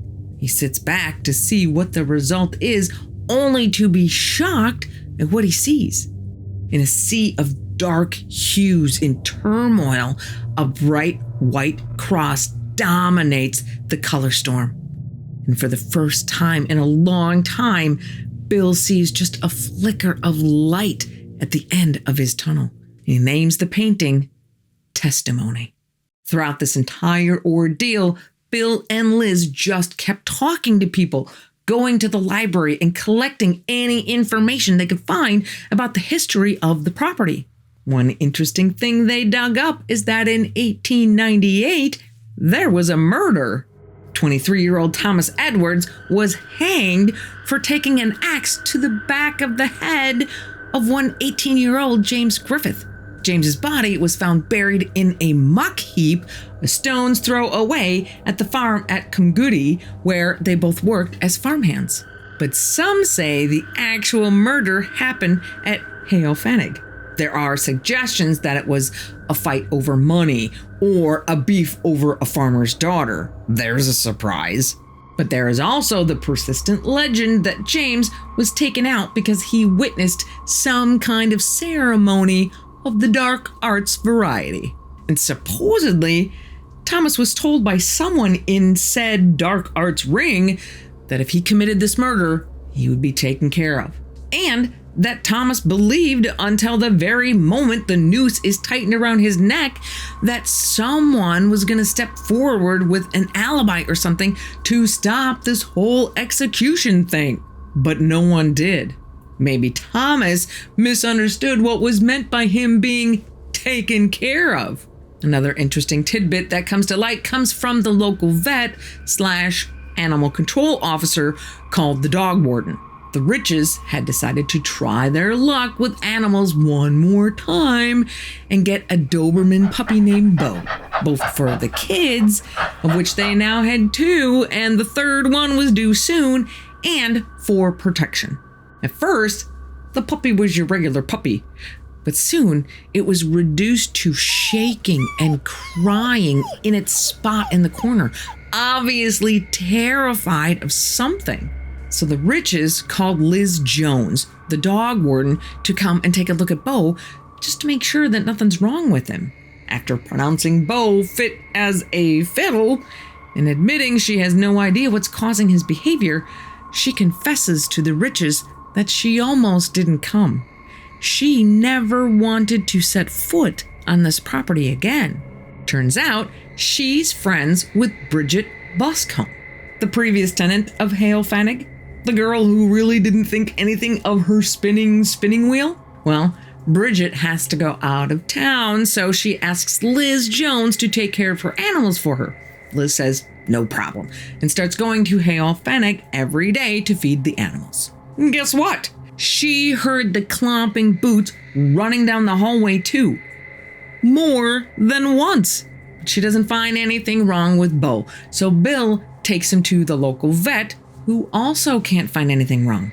But as soon as they get home, Bo takes his regular spot, crying, shaking, and whimpering. Now, I know we have a lot of animal lovers watching whose hearts are breaking for poor Bo, but I have to digress for just a moment and talk about one of the actual good things to come out of this whole ordeal. Bill and Liz had both been spiritual people before 1989, but their faith was just not really in the foreground of their day-to-day lives.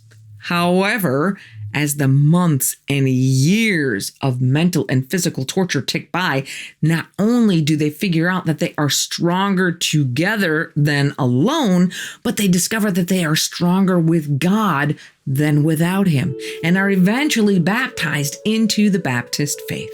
So here's Bill laying on the floor with his face next to Bo's, trying to comfort the poor terrified puppy, when inspiration strikes. He lays his hand on Bo's head and says, "Jesus, whatever is bothering this dog, take his fear away."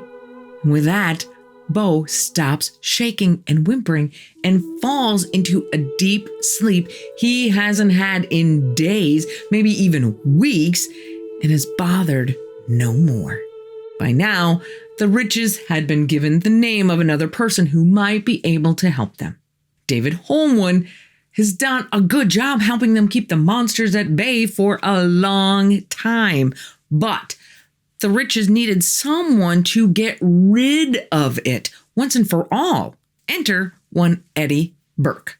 Eddie had come to prominence in the paranormal world recently when word got out that he cleared a haunted bank. Now he wants to help the Riches, but he also wants to bring a documentary crew. So the Riches tell him, "We're going to have to think about that one."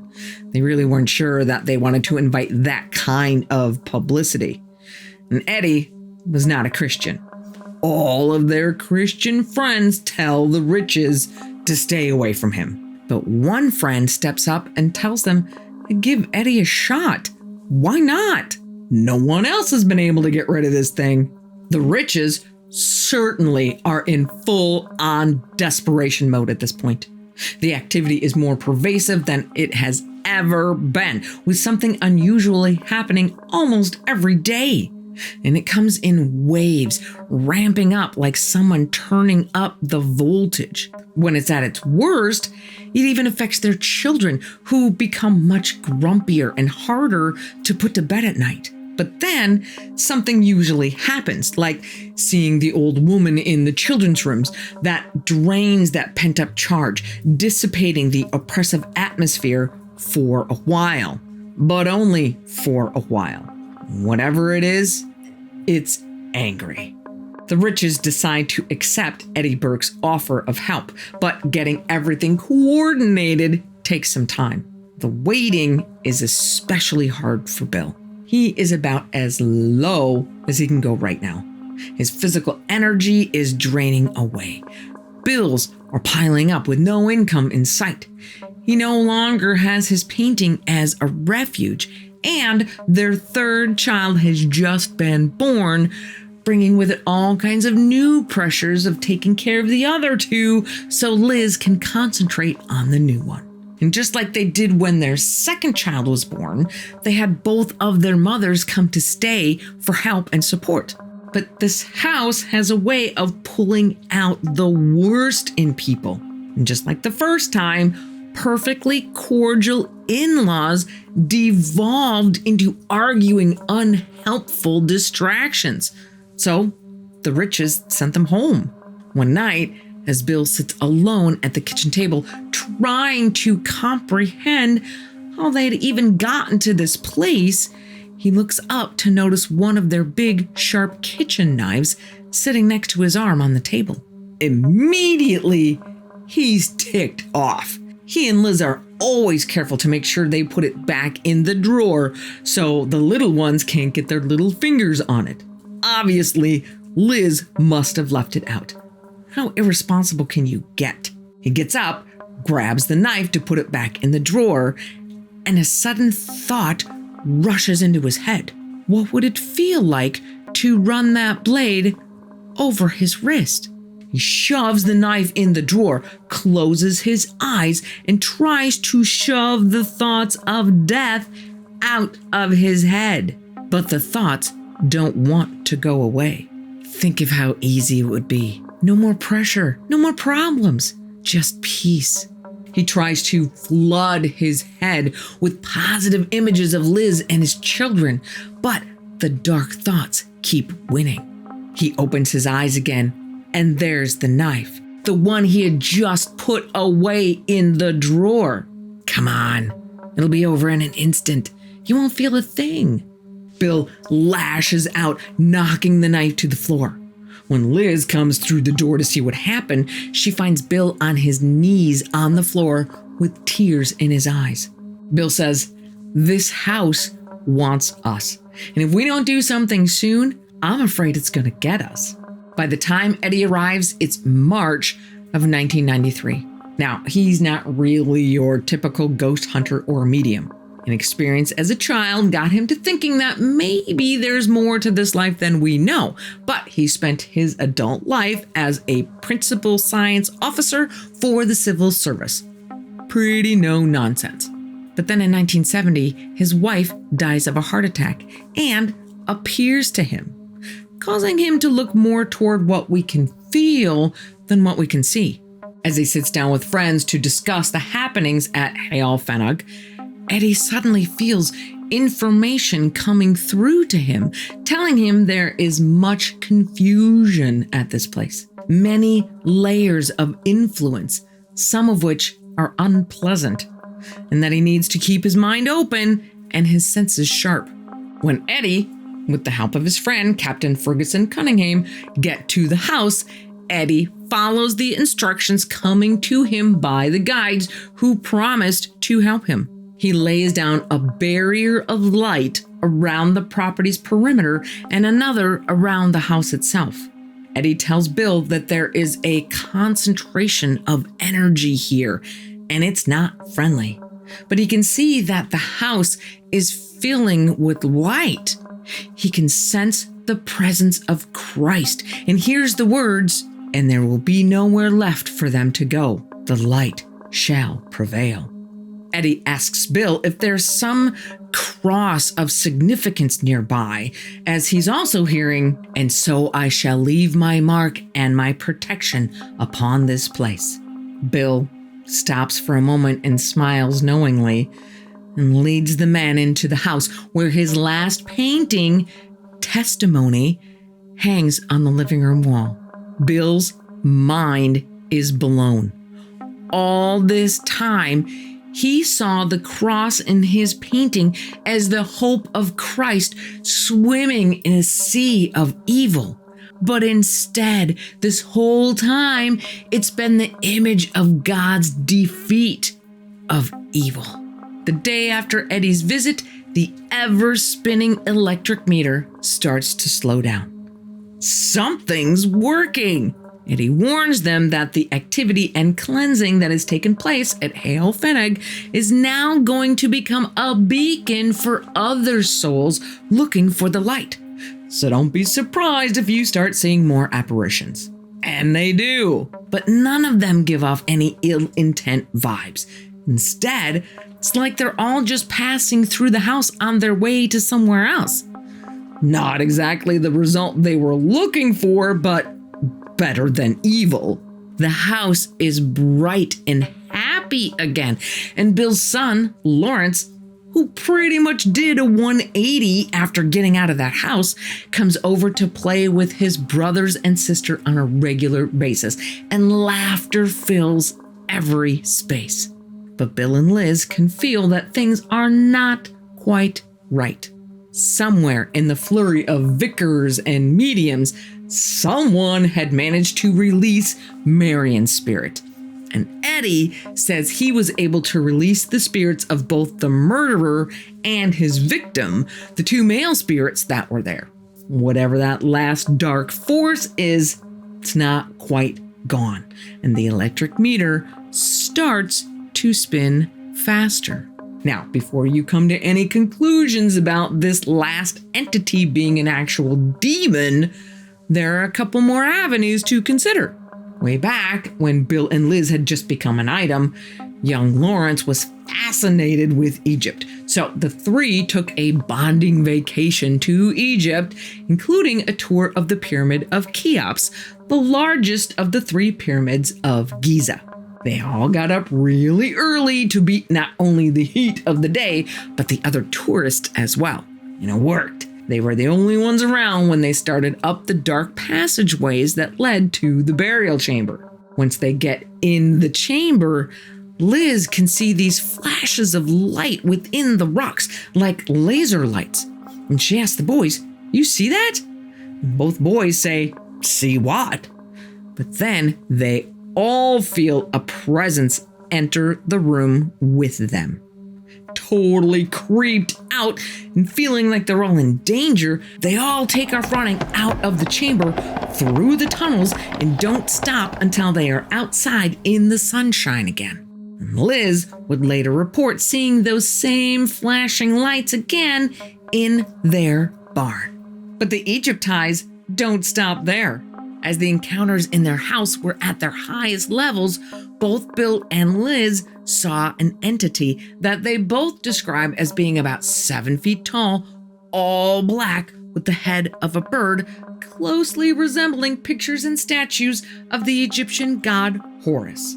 And Liz's mother, whom the Riches would stay with occasionally when they needed a few days away from the farm, found a pendant on her living room floor that looked strangely Egyptian. It wasn't hers.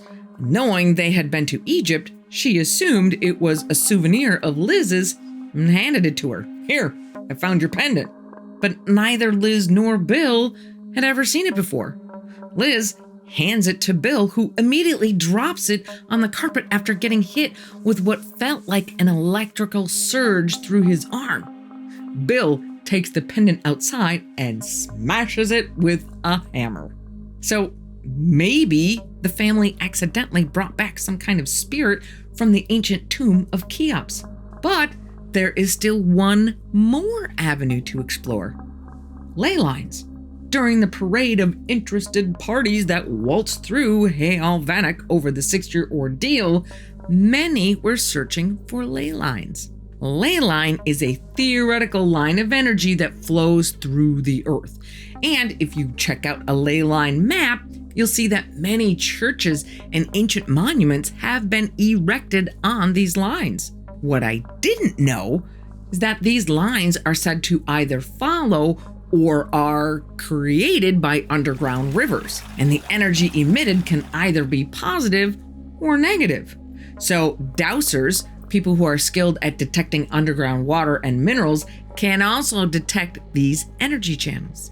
And according to them, Heol Fanog is sitting on more than one negative energy river. You know how much negative energy it must have taken to generate a flow this size? And they all said, "I wouldn't live here." So do the negative entities come from the energy of those negative energy ley lines? Or are they just attracted to the negative energy signatures they radiate? Very good question. But I gotta say, I have a hard time with the whole ley line idea. Every time I try to compare maps, nobody's map is the same. Not helpful. But no matter where the dark energy came from originally, it's pretty evident that it's now entrenched in Heol Fanog. Eddie pays the farm another visit.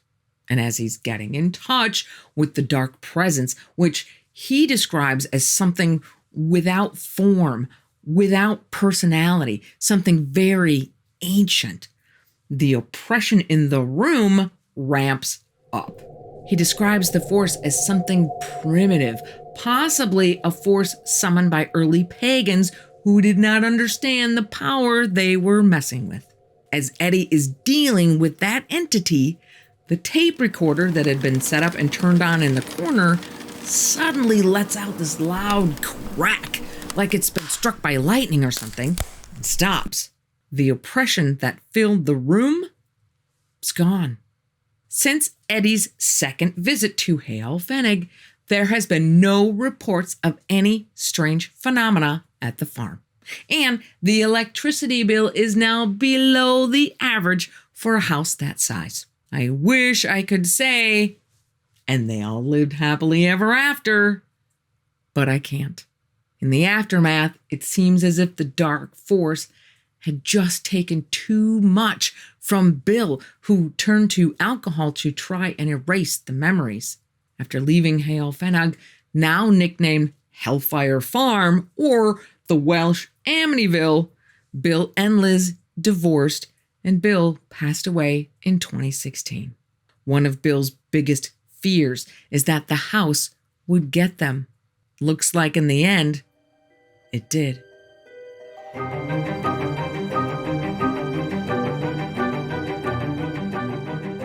Small confession.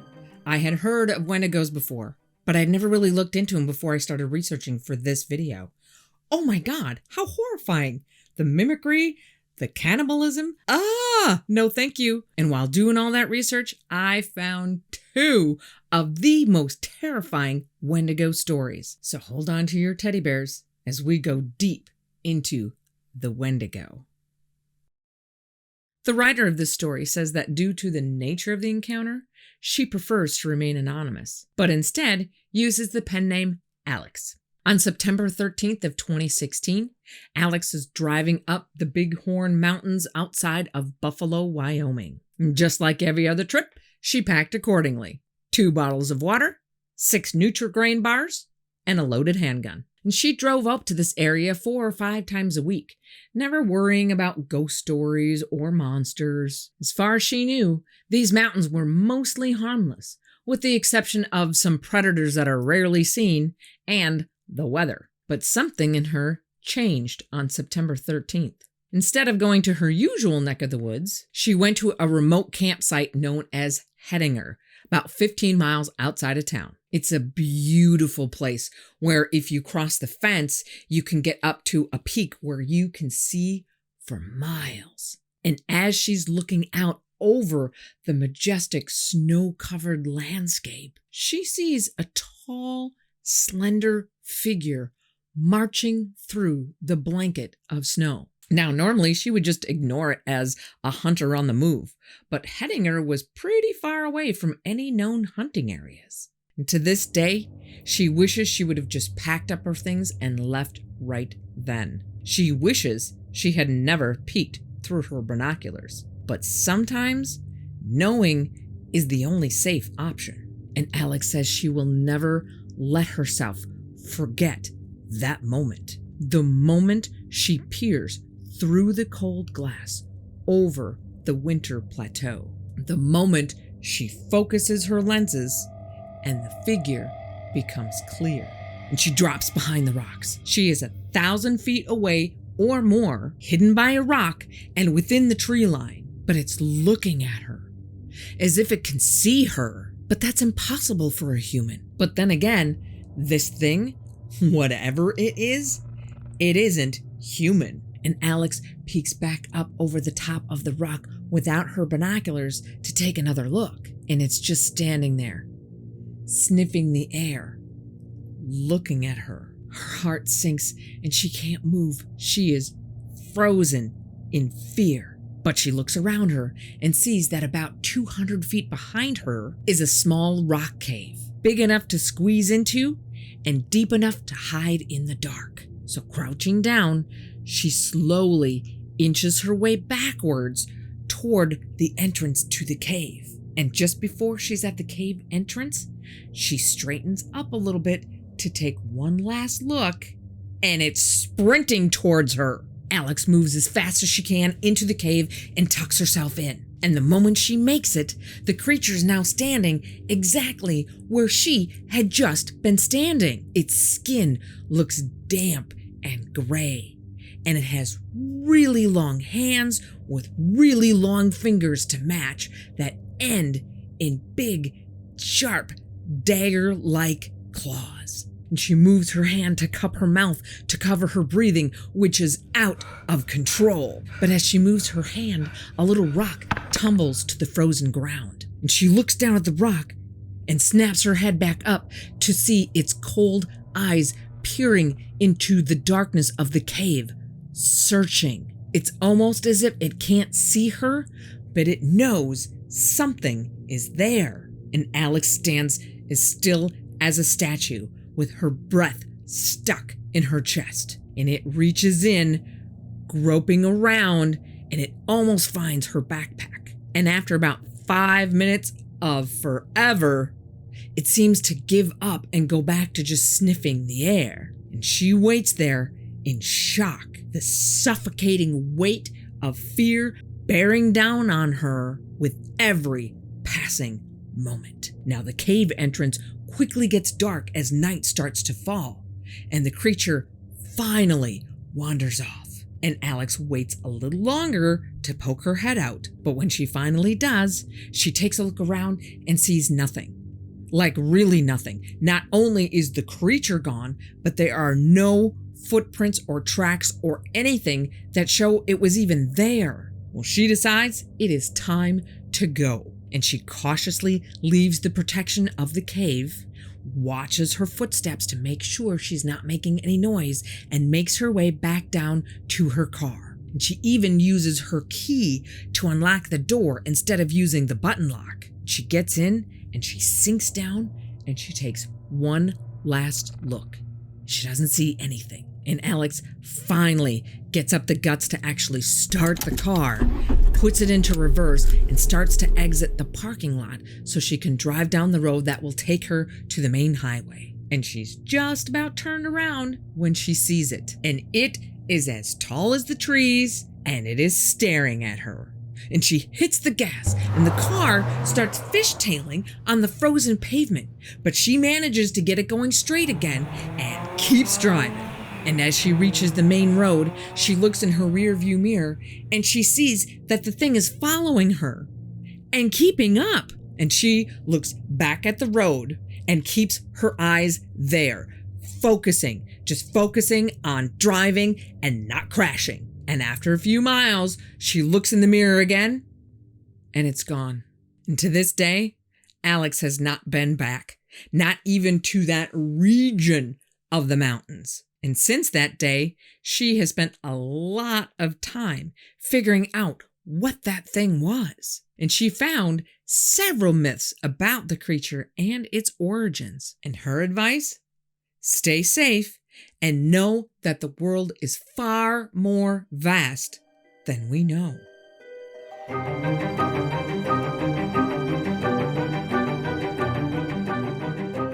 This story comes from Reddit user SarahBeth11, and Sarah Beth says that she is by no means a writer, just a domestic engineer living in North Texas. And she also states that she does not believe in the paranormal. Not ghosts, not demons, not aliens, none of it. However, the event that happened to her on Halloween of 2013 has left her scratching her head ever since. This was her first and last post on Reddit, and she says she had never heard of the Black-Eyed Kids until the day before she shared her story when she told her best friend about the incident. And her friend, an avid reader of No Sleep Stories, told Sarah Beth, "If you don't post this, I will." Now, according to Sarah Beth, that night had been a pretty slow trick-or-treat night for her neighborhood, which is pretty odd. They usually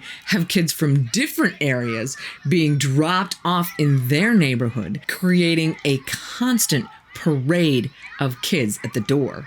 But oddly, that night they had no more than 8 or 10 groups of kids all night. And around 9:30, she and her husband are in the family room watching one of those ghost shows that are based on actual events. And while she and her husband both discount the paranormal stuff, they do love a good ghost story. And it's Halloween, right? Sarah Beth and her husband hadn't had any activity at their door in over a half an hour. So they decided it's time to get up and turn off the porch light and let their dog Chloe out of her crate. Chloe is an American bulldog, and she's very docile. They only put her in her crate because they were afraid that Chloe would try to get out and play with all of the kids. And Sarah Beth didn't feel like chasing her down the street. And they didn't want her to scare any of the kids because she can look a little intimidating for the younger kids. So Sarah Beth gets up, turns the outside light off, lets Chloe out of her crate, who follows Sarah Beth back to the couch and lays at her feet. And it was getting close to 10 p.m. when her husband says, "You know what? I got to work tomorrow. I'm tired. I'm going to go upstairs, take a shower, and go to bed." And her teenage son was out with his friends at a local haunted house, and she didn't expect him to be back for at least another hour.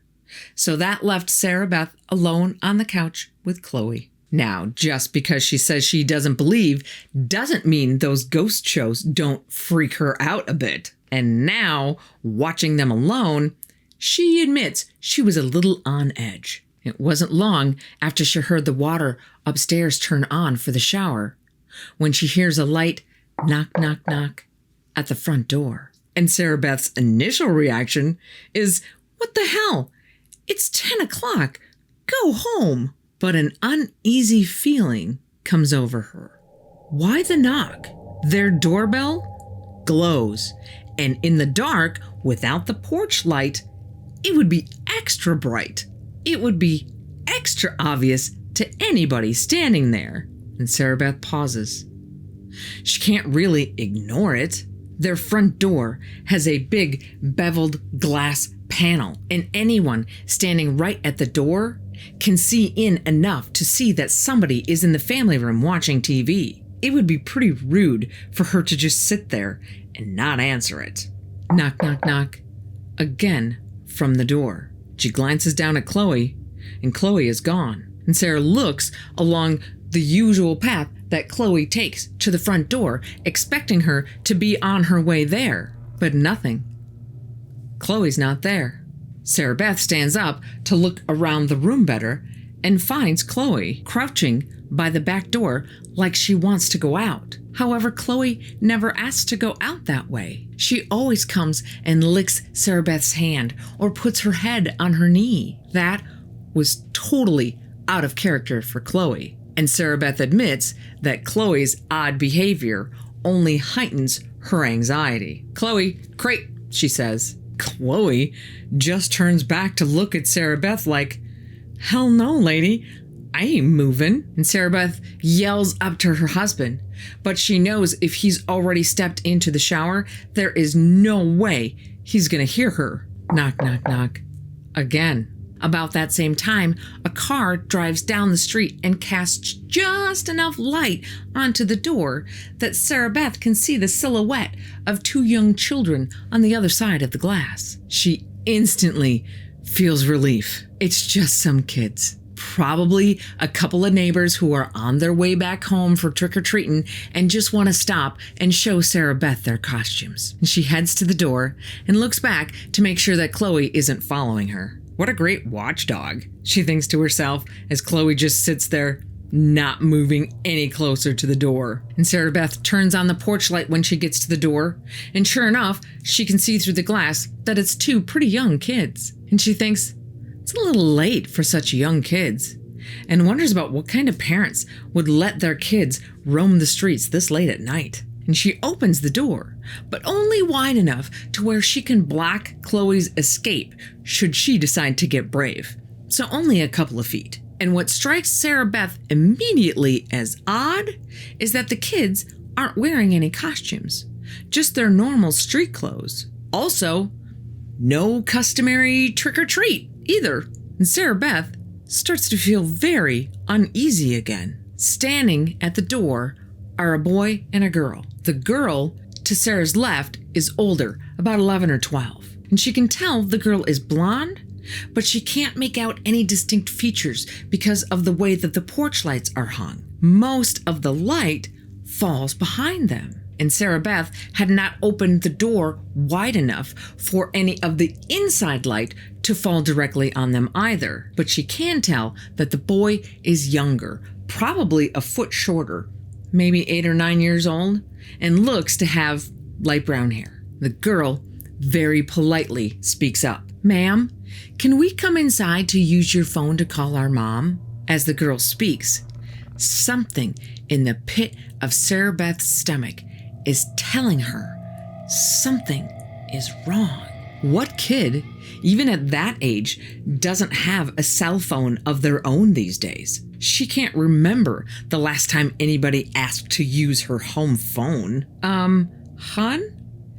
Don't you have a phone of your own that you can call your mom on? And both kids turn and look at one another like they're about to say something, but they never do. They just both turn back to Sarah Beth, and she says, "Ma'am, my cell phone battery doesn't have any charge left in it. Can we please come inside and call our mother? We're alone out here, and my brother is scared." And Sarah Beth admits that there are now 2 competing feelings going on inside of her. The first, a mother's heart that desperately wants to help these 2 young children get back to their mom. The other, a sinking fear in her stomach that keeps the other feeling at bay. It was then that Sarah Beth noticed that during their conversation, she had actually opened up the door a few more inches that she had no recollection of doing. She stops.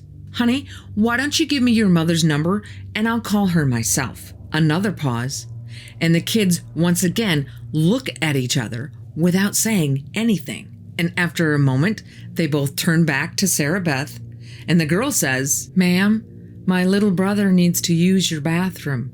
Can we come inside while you call our mom?" And with that last statement, the little girl moves closer toward the door, like she's just going to walk right on past Sarah Beth. And as the girl makes that forward move, she steps into the light coming from inside of the house, giving Sarah Beth her first real good look at the girl. Solid, jet black eyes. That's all she can see. That motherly instinct is gone and replaced by terror that Sarah Beth doesn't think she has ever felt in her entire life. She could feel every hair on her arms and the back of her neck standing at attention. And Sarah Beth closes the door again to where just her face is able to peek out. And the little girl stops and pleads again. "Please, ma'am, we're really scared and alone out here. We have to come inside. Please help us." Then, like on cue, both kids begin to whimper and cry. That's when the fear takes over and Sarah Beth shuts and locks the door. "I'll call your mom if you give me the number," she shouts through the door, "but I am not letting you in my house." And she can still see them there on the porch, staring at her through the beveled glass window. And part of her wants to run upstairs to her husband, but the bigger part doesn't want to lose track of where they are. That would freak her out even more to not know where they are. And after what seems like forever, but was probably only a few seconds, Sarah Beth decides to call her neighbor who lives across the street. And as she makes her way to the side table in the family room where her phone is, she glances to the back door.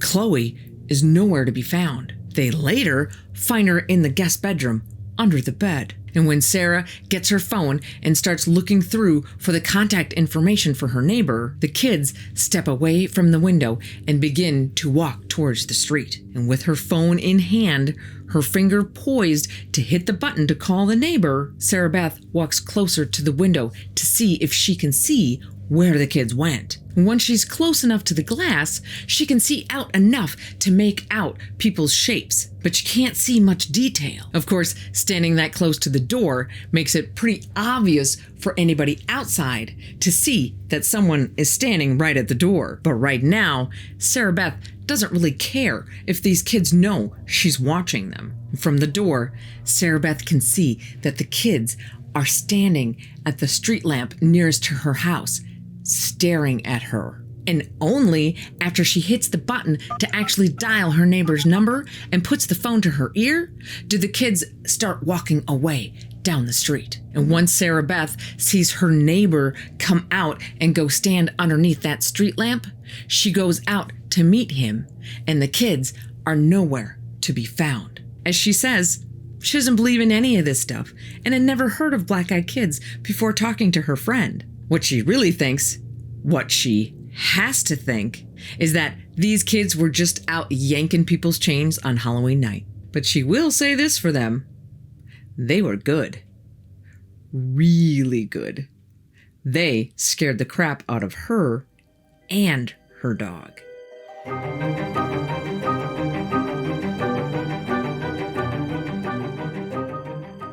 The message appeared in both their minds at once.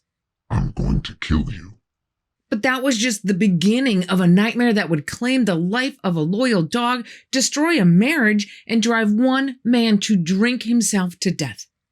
Welcome to the In-Between. I'm Carol Ann, and tonight's story proves that sometimes the real horror isn't in surviving a dogman encounter. It's in living with the memory. Not every kid is born with a silver iPhone in their hand, including Joyce Stone. The third of three children, she was born in the late 50s to a southeast Kansas farmer and his wife who barely have enough money to feed the two boys they already have. Joyce's dad has no problem making it known throughout Joyce's childhood that she was supposed to be a boy. At least a boy can pull his weight with chores around the farm to help out. So Joyce, like any other little girl in her shoes who just wants the approval of her father, starts going by the name Jo. Joyce is way too girly and does everything she can to grow into the toughest, bravest tomboy that a girl can be. She works hard to be able to do anything her brothers can do. But her brothers are just like anybody else's older brothers, even mine, who love nothing more than to freak her out any chance they get. If she flinches, she is treated to rounds of, "You're such a girl." That's the worst. You can be scared, but you can't show it. So Jo makes it her mission to never show fear. Well, as the years roll on, we get to the spring of 1975. Jo has grown into one tough teenager. But the farm is still not doing very well. So at age 17, she drops out of school, gets her GED to help on the farm. But what she really wants to do, her lifelong ambition, is to be a nurse. She applies to nursing school, and even though she's a year too young, her tough-as-nails attitude convinces the school administrators to let her give it a shot. Nursing school is tougher than she thought it was going to be. There's so much to learn. But Jo, being the tenacious young woman that she is, just puts on her big girl pants and works as hard as she can. Now, Jo has herself a boyfriend, Dale, who's about 18 and starting out his life well enough that he has his own house on the other side of town already. So they fall into a routine. Jo goes to school during the day, spends evenings with Dale, comes home around 10:30, 11 o'clock at night, sleeps for a couple of hours, and then gets up at 3 a.m. to study for school later in the morning. Sounds like a rough schedule to me, but she's getting a 4.0, so okay. Jo's family farm is a full 5 miles from town in the middle of nowhere, woods all around. So at night, it's especially dark with only a little yellow bug light bulb on the porch to show her the way. On the night of May 6th, as she's making her way through the dark onto the dim yellow light of the porch, she hears something rustling around in the brush and trees. Whatever it is, it's a few feet up off the ground and about 30 feet away. She stops and looks over there thinking, what is that? Whatever it is, it sounds big. She walks over to that side of the porch and looks out into the trees and shrubs to see if she can figure out what it is. But it's quiet. In fact, everything is quiet. So she thinks, well, maybe it's a buck with its horns caught in the branches or something. Weird, but not out of the realm of possibility. But whatever it is, Jo claps her hands and yells, "Get out of here!" to try to scare it away. Maybe the loud yelling will startle it and it can free itself. But instead of something running away, she hears this sound and thinks, that's not like any deer I know, or any animal for that matter. But things sound strange in the dark, so she just kind of says whatever and goes in the house. 2 nights later, Jo wakes up to rumbling thunder and branches scraping on the metal roof. Yes! Jo loves storms, so she just lies back in her bed, watching the flashing lightning through her tall bedroom windows, knowing she doesn't have school in the morning, so she can watch all night. Her room at the back of the house has 2 really big tall windows, one on the left by her bed and one on the right across the room from the door to the hallway. She fluffs her pillow, puts her head back down, and gets ready for the show. Lightning flashes, and she notices something blocking the light of the window by her bed. She sits up, starts to get out of bed when there's another light flash, and she sees that she's right. The lightning only shows through about the top third of the window. But that doesn't make any sense. The house is up on cinder blocks, so something standing that tall in front of the window would have to be 8 to 9 feet tall. But whatever, it's gotta be her brother. He must be standing on something, and the funky light is just making him look bigger. She starts walking toward the window with a plan to throw her sheer curtains back and ruin her brother's prank. Lightning flashes again, and she thinks, that can't be my brother. Well, maybe it's the shed in the backyard throwing a shadow. That's gotta be it. She turns and heads down the hallway to use the bathroom. As she's coming back, lightning flashes again and stops her in her tracks. The shadow blocking the light has moved to the window on the right, and she's standing there trying to wrap her head around how the shadow from the shed could move to the other window. So she goes over to the window by her bed with the idea that she can kind of look over to the right and see exactly what is blocking the light. And as she gets close to the window, the shadow glides back over to the left. Okay, that's not her brother. He is incapable of gliding. And as much as she hates the feeling, she's starting to get scared. She creeps a little closer. Her knees are shaking a bit, but she knows in her head she's safe. The curtains are only shears, but they're white shears, so when the lightning flashes, it's going to bounce off the white, and whatever's outside can't see her inside her dark room, right? When she gets to about 1.5 feet away, she steels herself to push the curtains aside and find out what is going on out there. Another flash, and Jo watches the shadow shorten until it's even with her height. What? Now she is full on scared, like it or not, but she can't move. She is nailed to that spot, looking out the window, waiting for the next flash, hoping she can figure out what is out there. She hears a little bang on the window and the sound of sniffing like an animal trying to catch a scent. And it dawns on her that whatever this thing is, maybe it's the same thing she tried to chase out of the yard the other night. Maybe she made it mad. The storm is getting closer, so the flashes are faster. The next flash, Jo sees this thing's right arm reach up toward the top of the window, and her heart stops. She sees through the shears not the paw of an animal, but a hand. 5 separate fingers, each one with a 2 or 3 inch claw at the end. Now her knees are really starting to shake. She hears what sounds like scratching at the trim of her window. Is this thing trying to get in? She wants to run, but she is frozen in fear. She doesn't know what to do. She just can't think. A full-on lightning strike hits a dead tree not far from the house, taking off a big branch. A series of lightning strikes turns night into day, long enough for Jo to see the profile of this creature as it turns its head to check out what's going on with the tree. What she sees changes her life forever.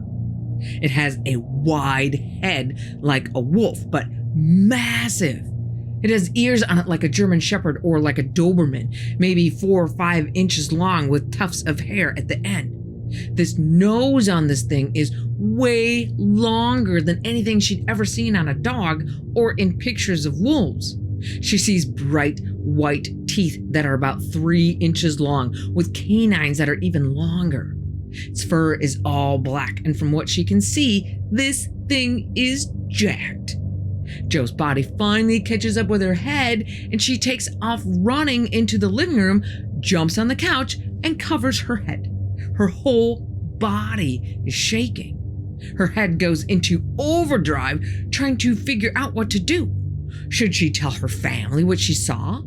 If she does, they're never going to believe her, and they're going to mock her relentlessly. Okay, that option's out. Instead, she just says, well, okay. I have no idea what I just saw, but I'm certainly not going out at night anymore. Finals are coming up. I'll just stay home and put all my energy into studying.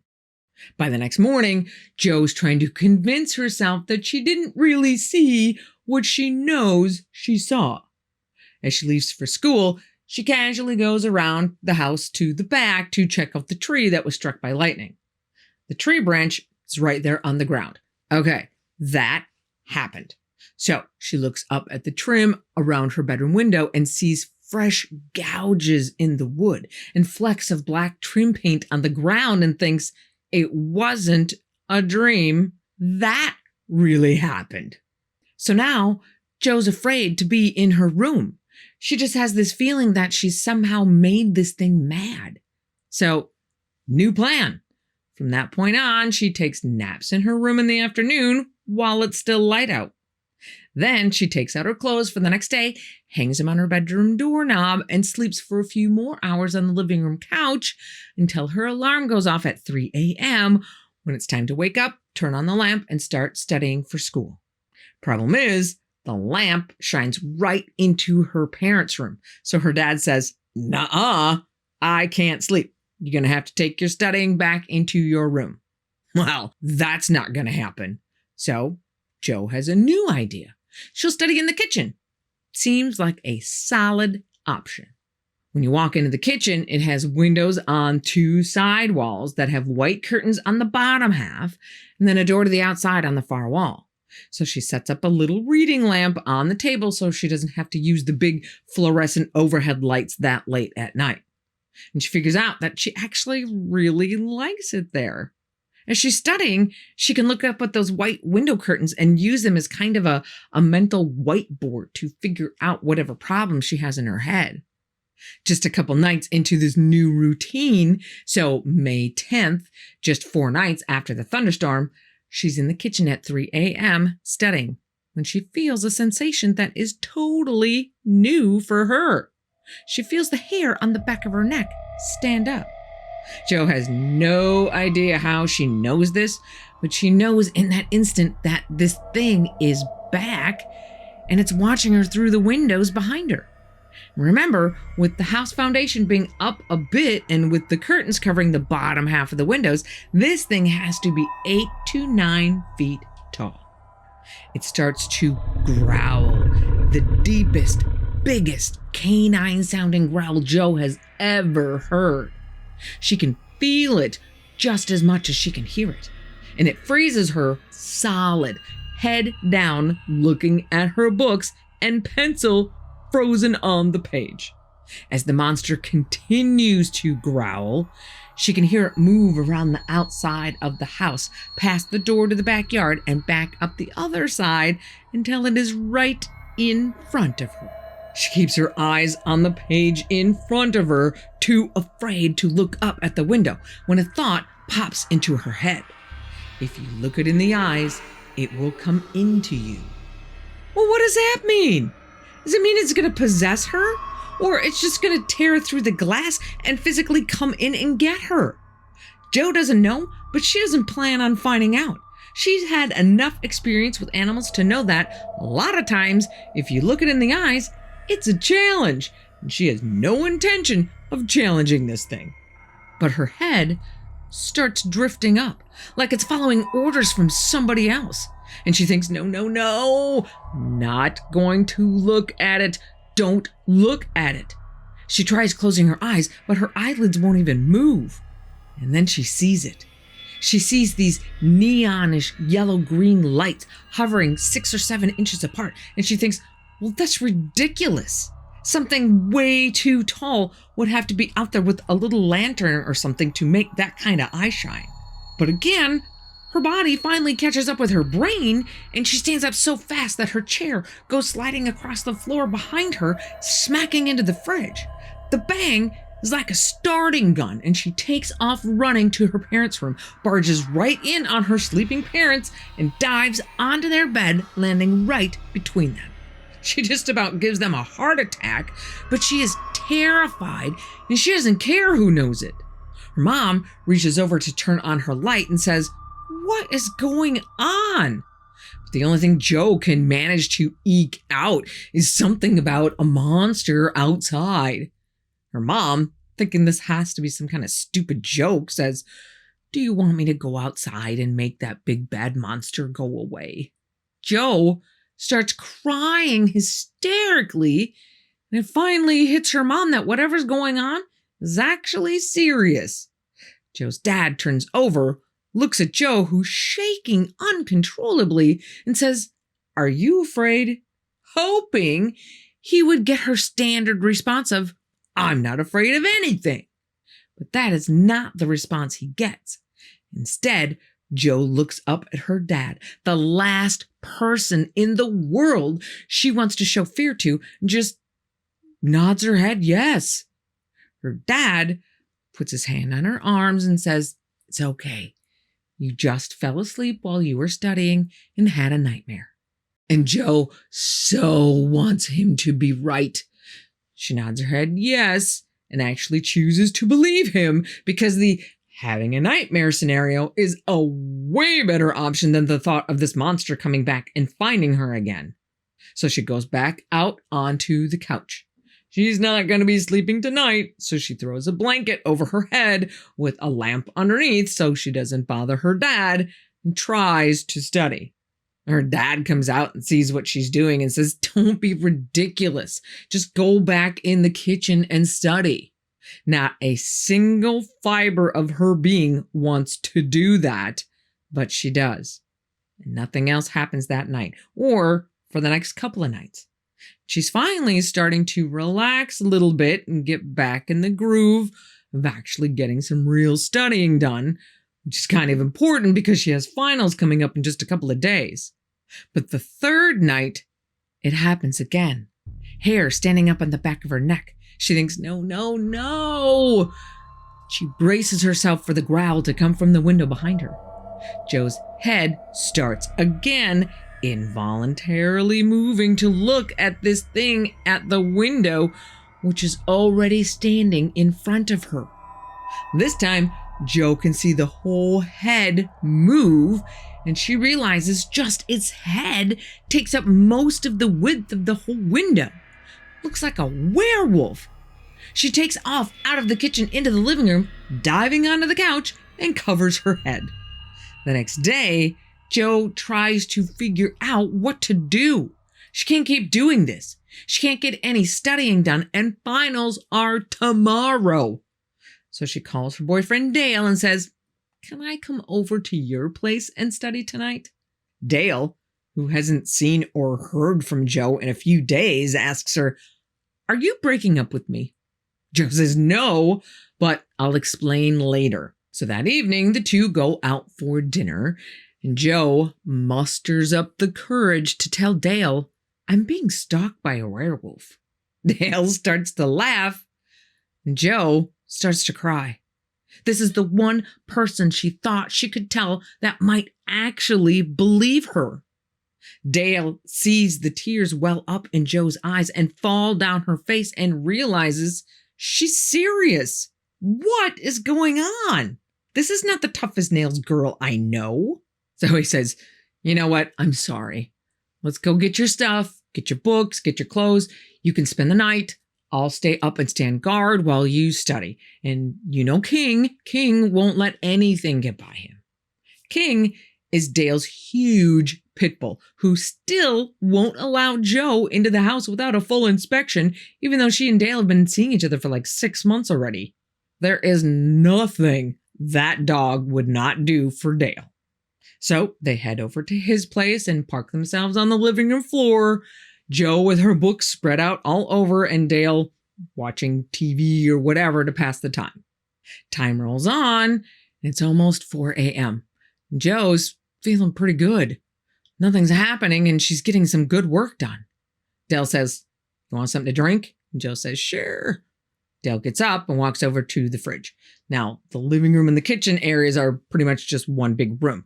Dale doesn't even need to turn on a light because the light from the living room is more than enough.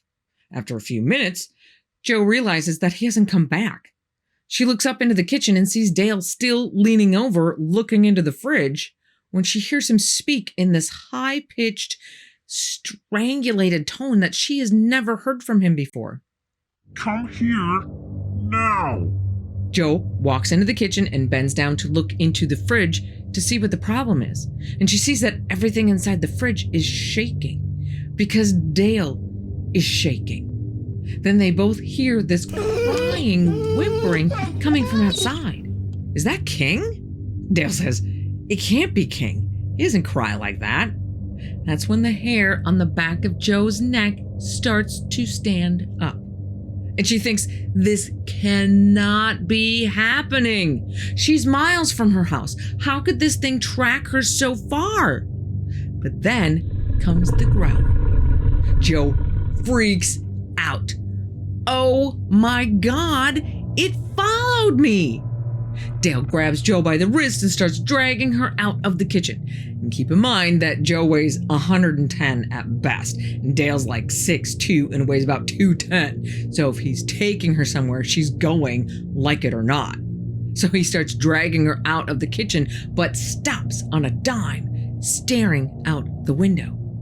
Joe looks out the window and sees the two huge yellowish green eyes staring right back at him, brighter than she has ever seen them before.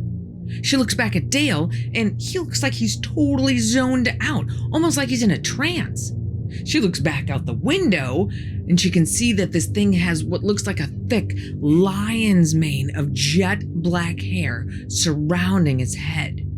She can see those massive white teeth again, and a tongue that's black, and it's drooling. She doesn't know if it's drooling because its mouth is open or because it's anticipating its next meal, but she knows she doesn't want to find out. Joe watches the creature's eyes move from Dale's eyes down to the grip that Dale has on Joe's arm as its lips curl back in a snarl. And Joe and Dale hear at the same time a message delivered in their heads. I'm going to kill you. Dale takes off with Joe in tow out of the kitchen, through the living room, past his bedroom, and into the bathroom. No windows. Very smart. However, just like Joe's house, the bathroom is on the same wall as the kitchen. So on the outside, this thing only has to shuffle over about 8 feet to be right on the other side of the wall from them. So there they are in the bathroom, Dale holding Joe so tight she can't breathe. He says, "I am so sorry. I thought it was just the stress getting to you. But this thing is real." Joe says, "I think it's hunting me." And they both just stand there, having no idea what to do next. Joe feels the hair on her neck stand up again, and from right on the other side of the wall from where they are standing, how does it know that?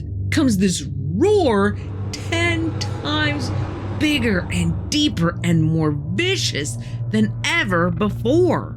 Both of them can feel the sound reverberating in their chests and can even see the bottles and stuff on the shower shelf moving. Joe shouts, "Go away!" when they hear something else crying. "King! He's still out there with that thing!" Dale yells, "King!" They hear King's whining change to vicious growls and the snarls of an attack. The fight is on. Sadly, it doesn't take long before neither of them can hear King anymore. Dale is freaking. Tears are streaming down his face. But now that King is no longer a threat, the creature is really mad. It starts banging and scratching at the outside wall of the house, right where Joe and Dale are still standing.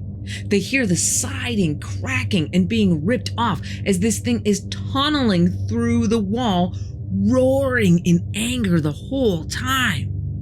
Unbeknownst to them, the neighbor, whose house is less than 100 feet away, hears King screaming and thinks it's Joe. So he calls the cops and says, "You guys better get over here right now because I think my neighbor is killing his girlfriend." Joe and Dale hear sirens coming, and Joe prays that it is enough to scare this thing off because it is coming for them and they are frozen in fear and have nowhere to go. Fish in a barrel. But as the sirens get closer, everything else goes quiet. Maybe it's gone, but neither of them makes a move to go find out. They hear a loud bang, bang, bang, bang on the door, followed by a voice yelling, "Open the door or we're gonna kick it in." Oh, thank God. Dale leads Joe out of the bathroom to the front door and opens it for the police, hurries them inside, and quickly shuts the door behind them. The cops take a look at Dale and Joe and look all around the living room. "Have you guys been partying just a little too hard tonight?" Dale points to Joe's books all over the floor and says, "No, sir. She is studying for her finals." Another officer who had gone around the back of the house comes in and says, "You gotta come and see this." So everyone troops outside and around to the back of the house, and Dale falls to his knees. Joe follows his eyes and sees what he sees: King. And let's just say it is obvious to anyone around that this dog fought for his master to the very end. The police then look at the back of the house. There is a 3-foot by 3-foot hole torn through the siding, insulation everywhere, all the way down to the sheetrock on the inside. The cops just look at each other. Anyone have any good ideas where to even start writing this one up? Nope. One cop looks at Dale and says, "Do you want to report this?" Dale says, "I wouldn't know what to report." The cop says, "Neither do I. I'm willing to let this go if you are." Dale says, "I'm good with that." And with that, they left. Dale and Joe go back in and quickly grab some stuff, jump in Dale's car, and leave. They really don't have anywhere else to go, so Dale just drives the 18 miles to Joe's school, where they wait in the car until it's time for Joe to go take her finals. Dale just sits in the parking lot waiting for her to get done. Joe doesn't even remember taking the tests. Some other part of her brain totally takes over. When she's done, she goes back to the car, and Dale is just sitting there in a daze. They start going back and forth, with Dale being sorry he didn't believe her, and Joe being sorry about King and that she should never have come over, and Dale saying it's not your fault, but I don't think we can see each other anymore. The two don't speak for 3 or 4 weeks, but Dale eventually reaches out and says he wants to see Joe again, but they make an honest-to-God pinky swear to never tell another soul what happened and do their best to just move forward with life. They date for a while, get married, move away from Kansas, and have a daughter. But the memories are just too much. They are divorced before their little girl's first birthday. And Dale's life starts a downward spiral of drugs and alcohol. And as much as it breaks Joe's heart, they keep their promise to never talk about it. Fast forward 30 years, and Dale is on his deathbed. Cirrhosis of the liver from all those years of using alcohol as a numbing agent. Joe goes to see him, and Dale tells her, "I was wrong. We should have told people. The only way I could get past the picture in my head of those green eyes drilling into my soul and get any sleep at night was to get messed up and pass out first. Don't end up like me. You need to start talking to people." So, Joe makes Dale a promise to start telling their story, and that's exactly what she's doing. Some interesting tidbits of information regarding this story. Joe actually moves back to Kansas not long after their daughter was born. And though she has never actually seen this monster again, she still feels her neck hair detection system go off occasionally to this day. Not long after the attack at Dale's house, Dale had to go see an ophthalmologist because his eyesight just tanked. The ophthalmologist says it looks like he experienced some kind of burn on the retina of both eyes, and Dale has to wear super thick glasses from that point on. It isn't until about 4 years ago Joe stumbles across information about something called a Dogman, and she thinks, that's it. That's what we saw. And for whatever reason, just being able to put a name to the beast that haunts her makes the whole ordeal just a little easier to cope with. It's a real thing. It's not just her going crazy. Hearing about others with experiences similar to hers has helped, but the one thing Joe has always wanted to do, but just couldn't bring herself to do it out of guilt, is get a dog of her own. After all, in her mind, she's the reason that King died that night. Why should she have the pleasure of having one of her own? But I'm happy to report that in just the last few months, after 40 years of being a nurse and helping others when they are at their worst, Joe has gotten a dog of her very own, named Victor, who has no idea he's actually a dog. And I think Joe likes it that way.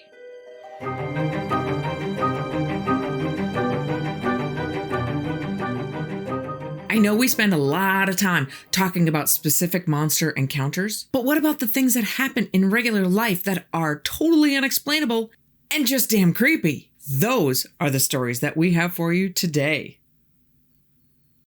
This story is from Reddit user Harabi12. All the names in this story are pseudonyms. Heather asks, have you guys ever heard of old hag syndrome?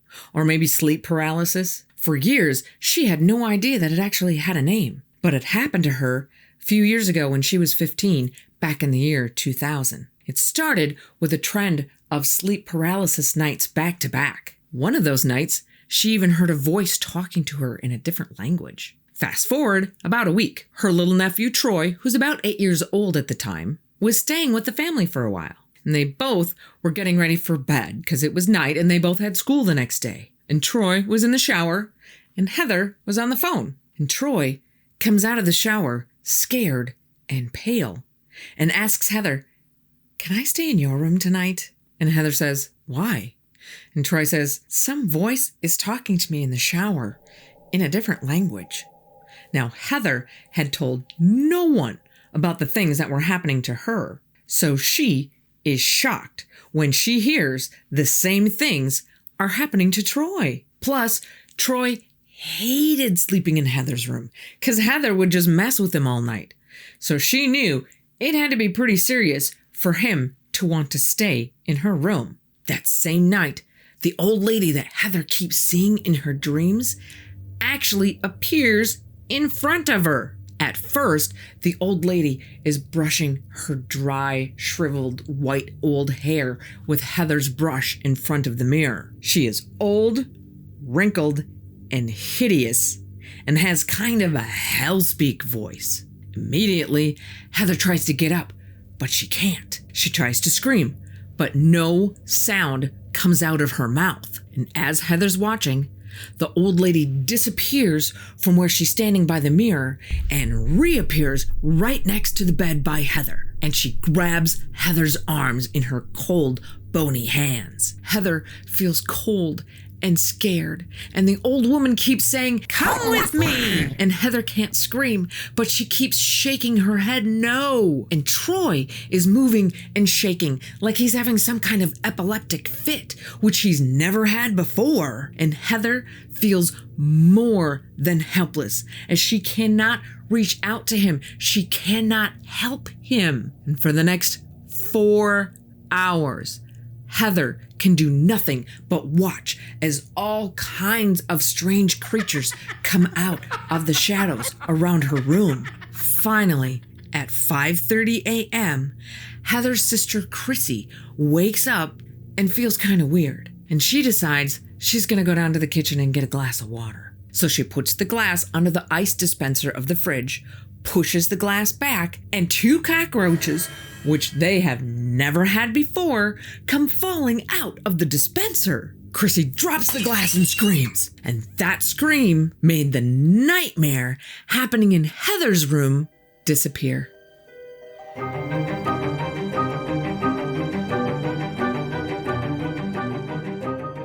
This story is from Reddit user CheeseWedge12, but it's a story that a good friend shared with him, and he's never been able to shake, or tell it as well as his friend did. We are just going to call the friend Lane, and Lane's wife, Marie. Lane and Marie just bought a new house and were moving in with their 1-year-old daughter, Molly. It's an old house that needs a lot of work, but they got it for a really good price, and they are ready to make it shine. After being in the house a week or so, Lane notices a life-size doll sitting in the corner of Molly's room. And because he's a normal human being, it creeps him out. So he turns it around to face the corner so it'll stop staring at him. And after he puts Molly to bed, he goes downstairs and asks his wife about it. "Where did we get that doll?" And Marie looks at him and says, "I don't know. I just assumed that somebody gave it to you for Molly and we moved it here." And Lane's a little weirded out. He does not remember moving that doll. Maybe it was in the house when they moved in and he just didn't notice it? The next morning, he goes to get Molly out of her crib, and he sees that the doll is no longer facing the corner. It is turned around and staring at him again. Totally creeped out, he grabs the doll, throws it in the closet, and shuts the closet door. And that night, Lane and Marie are having an argument. And it's getting kind of loud, and it's getting kind of focused. So at first, they don't notice Molly crying up in her room. At a lull in the argument, Marie hears Molly crying and says, "I'm going to go check on her." But Lane says, "She will be fine. Let's finish hashing this out." Another minute goes by, and Lane realizes that he's practically having to shout to be heard over the cries of Molly. And the cries sound different. They're not a normal cry. And he glances at Marie, and the two quickly head upstairs to Molly's room. And what Lane sees as he opens the door literally makes his eyes water with fear. The closet door is open, and the life-size doll is sitting next to the crib, motionless. But its arms are reaching through the bars of the crib towards Molly, just stiff and motionless. It's like it was caught in the act of returning to an inanimate object. Needless to say, the doll was thrown out and maybe even burned. There is no explanation for that other than something completely demonic.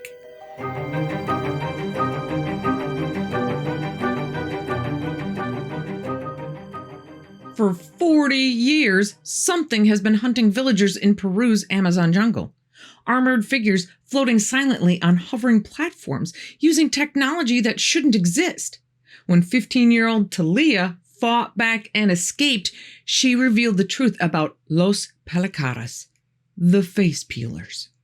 I'm Carol Ann. Welcome to the InBetween. What is the one thing that makes you undeniably you? Your face. No two faces are the same. Well, not usually. Here's a picture of my mom and her twin sister. Can you pick which one is my mom? Nope, it's the other one. Our face is such a huge part of our identity and sense of who we are that it's impossible to quantify. So what would you do if someone tried to steal it? Well, apparently, that's what's been going on in Peru for the last 40 years. Yes, in this episode, we are going back to Peru, land of the Nazca lions and the Nazca mummies. And no, I am not being paid by the Peruvian Board of Tourism. Maybe I should be. But this time, we are heading further north into the heart of the Amazon jungle and the supposed home of Los Paracaras, the face peelers. Right up front, I have to issue an apology to all of you that this story did not hit my radar back in 2023 when it hit everyone else's radar. I have no idea how I could have missed this one. But in digging in, I found out that this did not just start in 2023. This has been going on for decades. So what do I mean by this exactly? Well, it seems as though villages deep in the jungles of Peru have been under attack for the better part of 40 years by something. I don't know if it's human or aliens or animals. I have no idea. So for this episode, I am going to refer to them as attackers.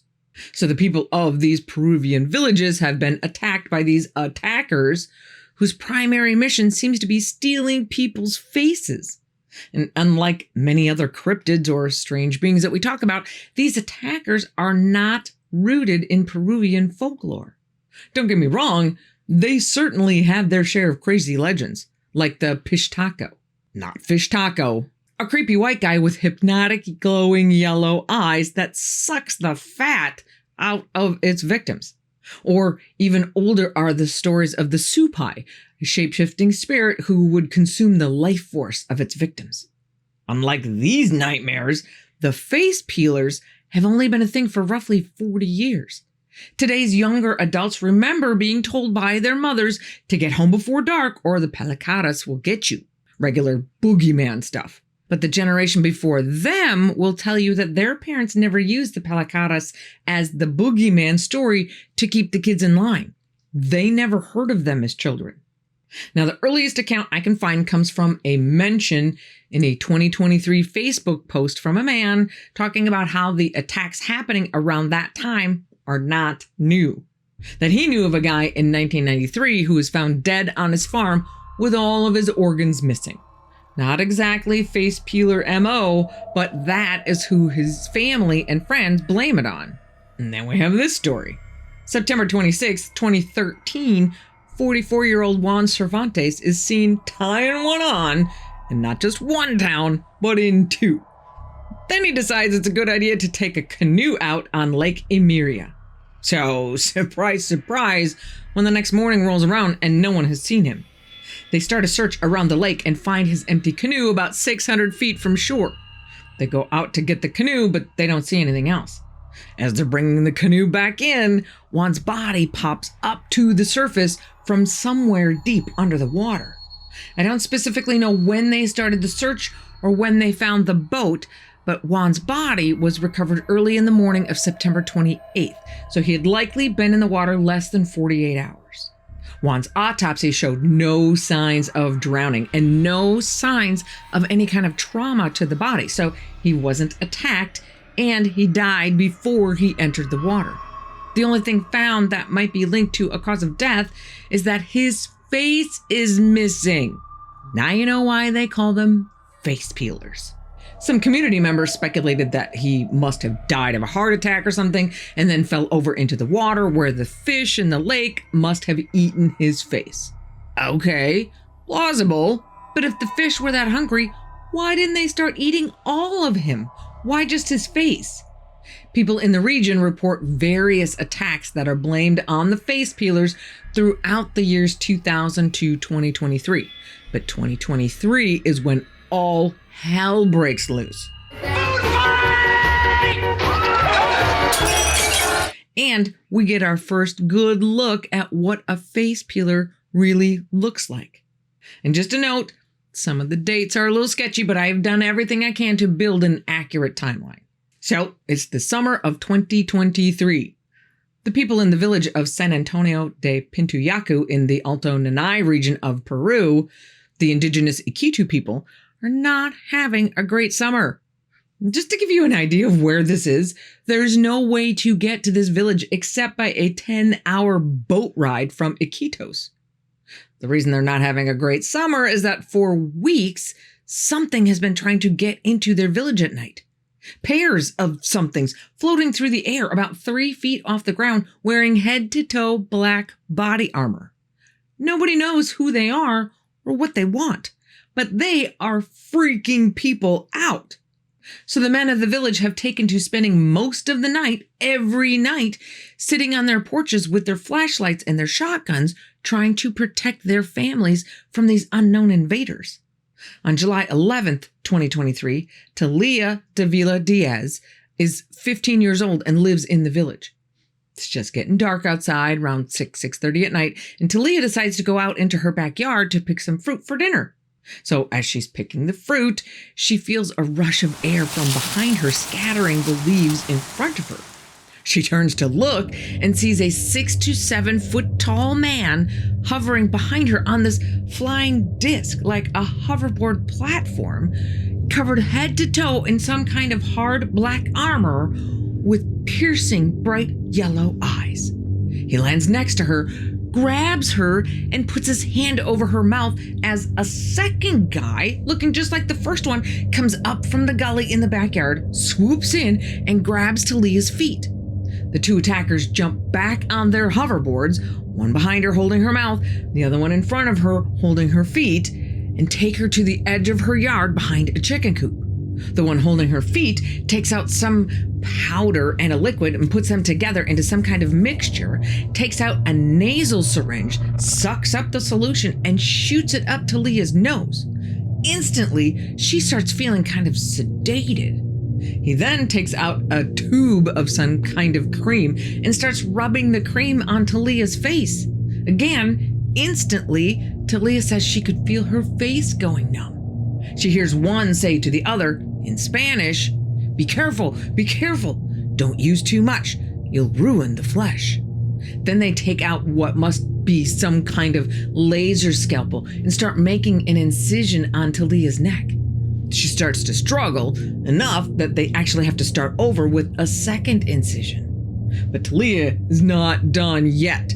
She manages to get her hand up under the edge of the helmet of the one holding her from behind and starts pushing his helmet up. And it's working. As the helmet moves up, the attacker lets go of Talia to grab the helmet to keep it from coming off, which upsets the whole apple cart, and they drop her.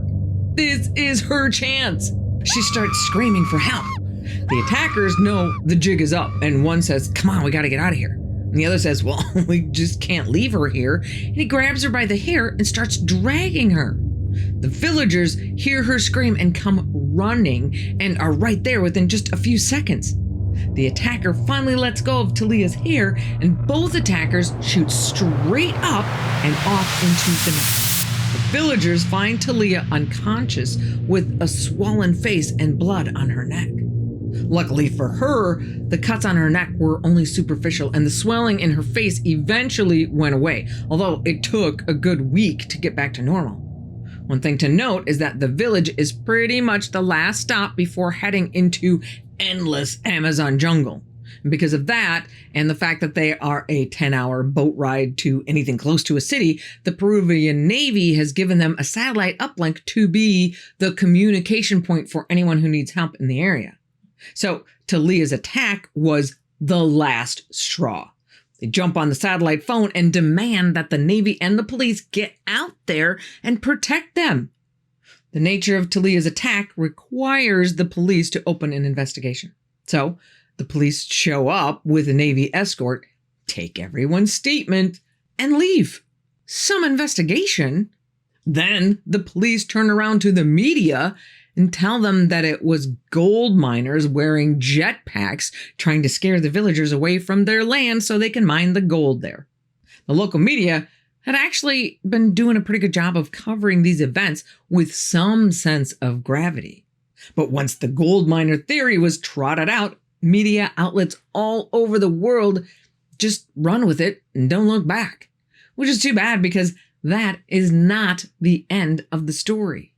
On July 15th, so just a few days after Tali's experience, a teacher named Silas Soto from San Luis in Iparia was attacked by the same kind of attacker who burned his head with some kind of laser. In late July or early August, Raul Pina Inuma has a run-in with these beings that leaves him knocked unconscious with bruising all over his arms and neck from trying to fight them off. Then there's this footage uploaded to X on August 5th of 2023, so probably taken just a few days prior to that. It shows some residents of Nauta, which is actually a larger city of over 30,000 people, shining their flashlights at something in the trees behind a house. Of course, the footage isn't that great, but whatever that is, I don't think it's human. On August 21st, a man named Anderson is out hunting with his brother Claudio. They're in a boat and can see these lights starting to appear all around the village. And then they see lights following their boat. After a few minutes, the lights had moved closer until they were just about 50 feet overhead. Anderson turns on his flashlight to get a better look and see a person floating on some kind of hovering disc that was transparent. He goes for his gun, but the being flew away before he can get a shot off. And even if he did manage to shoot it, I don't think it would have mattered. Several people have shot at these invaders, but whatever armor they're wearing seems to be bulletproof. Villagers have hit them and seen them stumble a bit, but they just keep going. Also in August, Mrs. Marquita Chuandama Narvez is walking home from her farm when something attacks her and cuts her cheek open. There are even more sightings in Wawaim and Wampami. On September 2nd, 2023, Pablo Vardalos sees one of these flying people hovering around his village in Pucuna Lake, takes a shot at it, and gets shot with a laser beam that knocks him out for several hours. September 5th, Kevin Machari is attacked by a flying being while riding his motorcycle in Sapito. Another attack in September is in Bagazan, where a teenage boy is found with deep lacerations on both sides of his neck. Luckily for him, he was found quickly and taken to the hospital for treatment and survived. There is video available if you want to find it, but I can't show it here because I want to keep my channel. But suffice to say, unlike Talia's wounds, these are deep. This kid is lucky to be alive. And the worst one is one I can't even show you. Again, it's too graphic for YouTube. It's from sometime in 2023, taken somewhere in the same vicinity as all of these other reports. But this one really shows why they are called face peelers. The video's out there if you want to go find it, but be warned, it is not for the faint of heart. It shows the police picking up a body in rigor mortis from under a bunch of banana leaves on a beach and carrying him away from the water closer to the camera.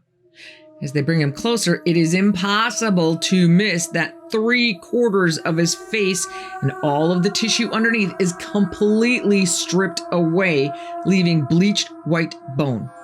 The entire face and left side of his head is gone down to his collarbone, but the right side is still there. One more thing that is impossible not to notice is that the line where the flesh has been taken off is a clean, pristine cut line. Animals do not do this. Piranhas do not do this. It is absolutely the human version of the cow mutilation pictures that you've probably seen in the past, where part of the flesh of a cow's head has been surgically removed. It's just like that. Now, it is possible that the video is a hoax. It's a dummy. It's a prop that someone created for a movie or something. If that's the case, bravo. But I find that hard to believe. When the police first lift him, you can see his spine moving as his head falls back. Right after that, one of the policemen slips on a banana leaf and stumbles, When he does, you can tell that whatever he is carrying has some real weight to it. It's heavy. I can't say for sure, but it looks pretty damn real to me. One interesting thing to note about all of these different encounters is that they all describe the exact same thing. Something that looks very similar to the Green Goblin in the Spider-Man movie, but it's not that either. And it sure isn't somebody flying around with a jetpack. So what exactly are we dealing with here? Well, there are a few options. The first option is the excuse by the government that these are people from an illegal mining operation wearing jetpacks, trying to scare people off their land so the miners can get the gold. Now, I know cartels have the money to equip themselves with the latest and greatest military gadgets, but the tech used here is something that we've never even come close to seeing. These things move around in complete silence, except when they're taking off straight up at high speeds. Then they produce a slight hum. And they can maneuver in and out of the thick trees with no problem. The jetpacks we have today don't move that gracefully around obstructions and are as noisy as all get out.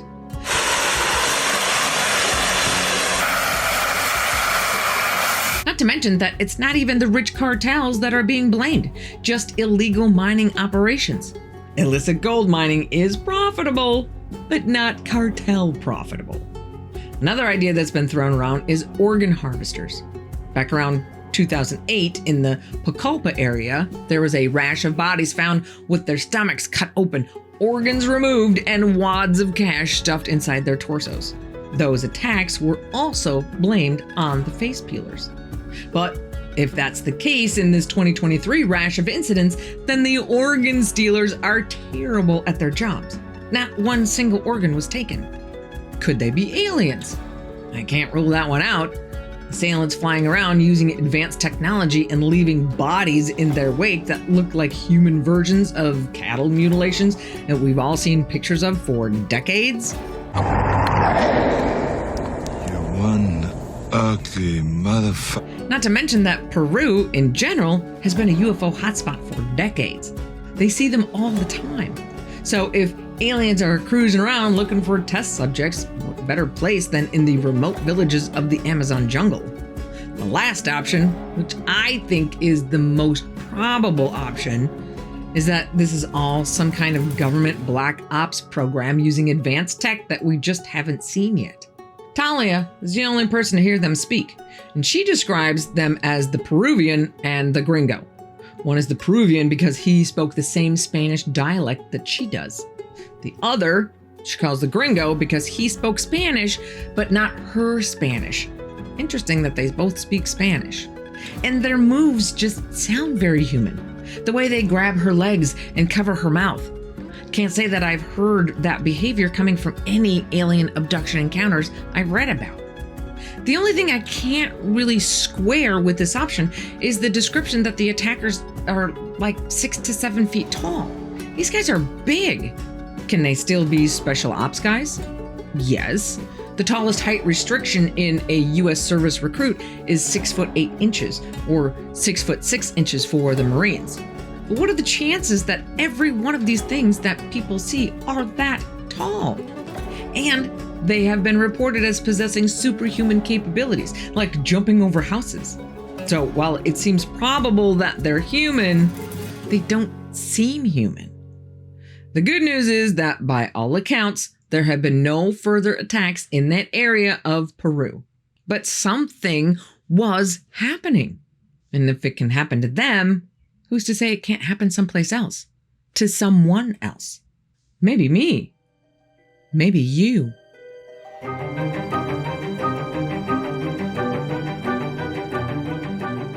Today on the In-Between, we are going to widen our creepiness circle and talk about some ghost stories. The stories that we have today feature things that kids have experienced that I, as an adult, never want to experience.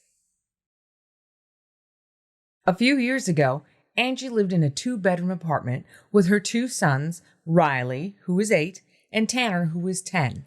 She got one room, so the boys shared the other room with a bunk bed. And they always used to fight over who got the top bunk. Riley usually won. One night, Angie's putting her boys to bed, and she's reading them some stories, and she sees that they're falling asleep.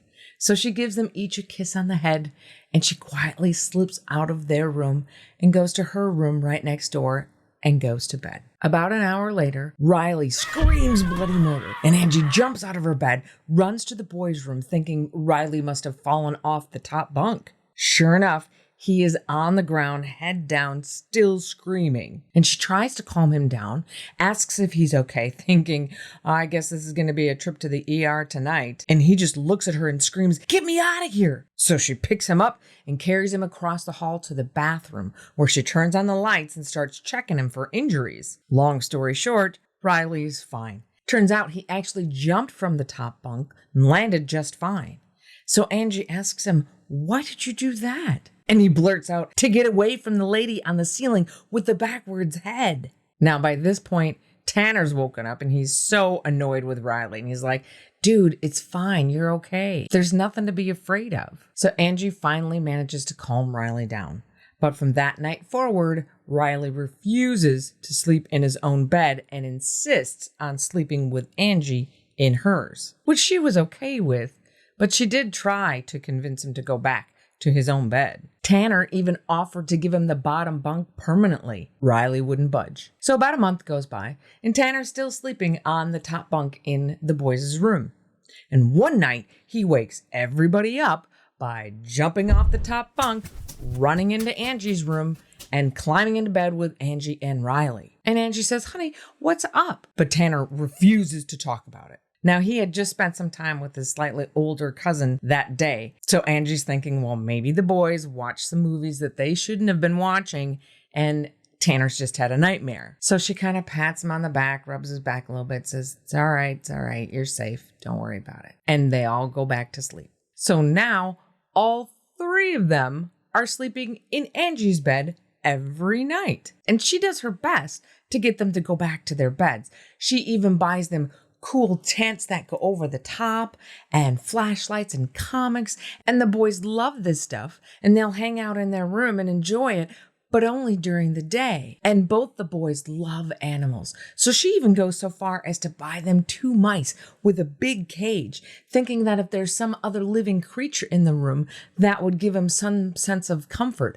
But even that didn't work. And one day, Tanner finally tells Angie that he saw a shadow moving on the ceiling that he thought was a woman with long black hair. He said he was woken up by a flashing white light, and he thought it was Riley turning his flashlight on and on again. But when he looked closer, it was coming from the closet. And then he looked up and he saw the woman on the ceiling, and he just noped it out of there. Now Angie's like, great, I have 2 kids who are afraid of a monster in the closet. And she talked to her ex and to some other parents, and they all tried to reassure the boys that it's okay, that there's no such thing as monsters. And she and her ex were actually almost to the point of taking the boys to see a therapist because they thought, well, maybe there's some other psychological issue going on. So a few nights later, it's like 3 o'clock on a Saturday morning, and everybody's asleep in Angie's bed. Tanner's in the middle. Riley's on the far side next to the window, and Angie's on the side that's closest to the door. Now, normally the door would be closed, but this particular night it was open because they had all just had an epic Nerf gun fight before bed. It was awesome. So Angie's in bed snoring away when she suddenly wakes up. So she opens her eyes, and as she's trying to focus, she sees a white flashing light reflecting on the wall outside of her room. And she thinks it must be one of the boys' flashlights losing its batteries or something.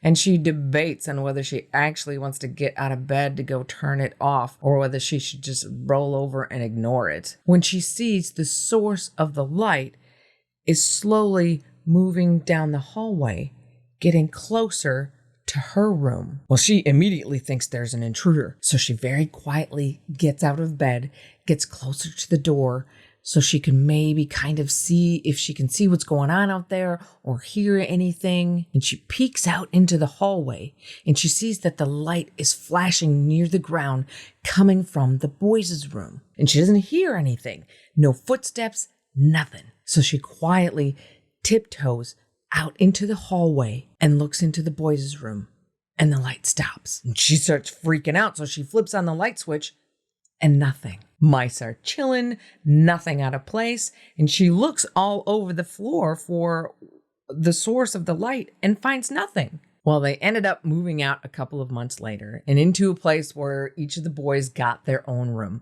and the boys were not afraid to be in their own rooms anymore. And Tanner is now 15 years old.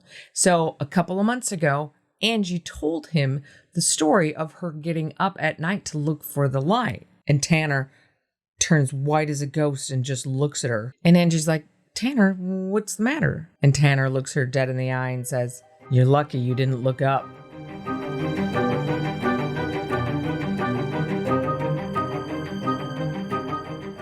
This next story is crazy because it comes from a guy who claims that Dogman has been following him since he was young, with 2 separate incidences 20 years apart. He doesn't want to give his name, so we're just going to refer to him as Brian. Now, his first encounter takes place in 1988 in the town of Alto, Michigan, which is just outside of Grand Rapids. Brian is in elementary school, and he is outside playing at recess at about 10 in the morning. And he and his friends are playing war. And Brian decides to run into the forest adjacent to the elementary school to hide. And he makes his way to a river by some railroad tracks when he hears a huge splash. And he sees a dark-haired dogman bolt into the forest, sometimes on 2 legs, sometimes on 4, before it disappears completely. And Brian is so freaked out that he completely forgets about recess and school and runs straight home to hide in his bed. And he keeps silent about that encounter for years until he's an adult. And he describes what he saw as being about 8 feet tall and maybe 300 pounds. Blue eyes, and it seemed almost like a timber wolf, but upright and with longer legs. And that brings us to the second sighting, which takes place in a nearby town called Lowell in the winter of 2008. Brian now has a family, all sleeping soundly, until he hears a thud from up on the roof. And for whatever reason, the noises above his head spark an explosion of memories about his first encounter, bringing back that fear to the forefront of his brain. But willing his legs to move, Brian goes into the front closet where they keep a machete for protection. He grabs it, quietly slips out the front door, and looks up. And that is when the very same blue-eyed dogman pokes its head over the edge of the roof and stares directly at him. The creature leaps off the roof like 30 feet and bolts on all 4s till it gets to the tree line, where it stands up and stares back at Brian. Brian, feeling a surge of adrenaline at the idea that his family is now in danger, runs full out, wielding the machete right at the dogman. The dogman just stares at him, almost grinning, before he utters one audible word. Don't. Brian stops dead in his tracks and is overwhelmed by this weird sense of calm. He drops his machete and backs away slowly as the dogman turns around, walks into the woods, and disappears.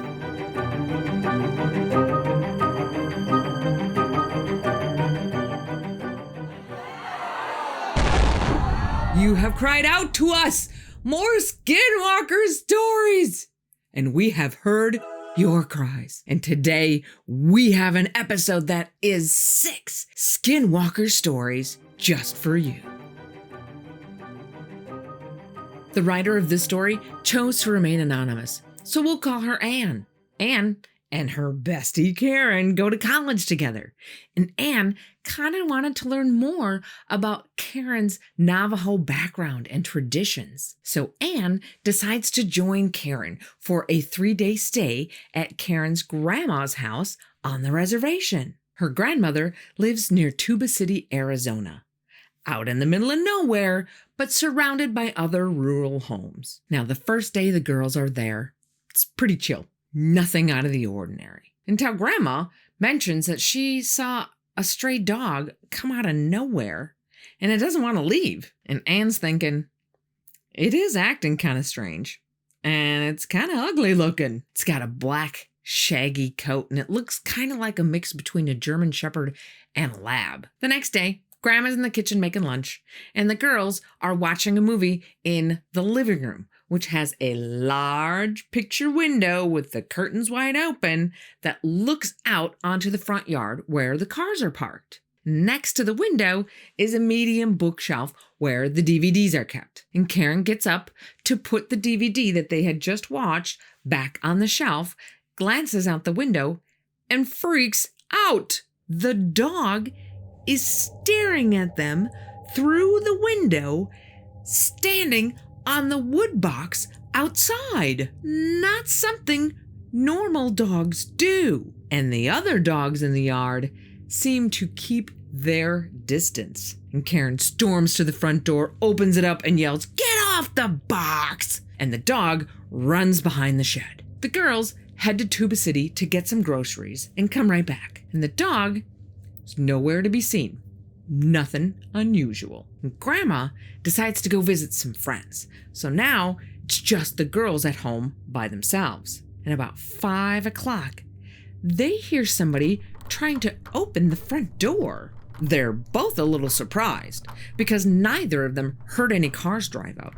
And the dogs in the yard aren't barking. So they both go to the living room window so they can see who's at the door. And to their surprise and shock, they see that same black dog trying to open the door with its paws. 2 paws wrapped around the brass doorknob, standing on its hind legs.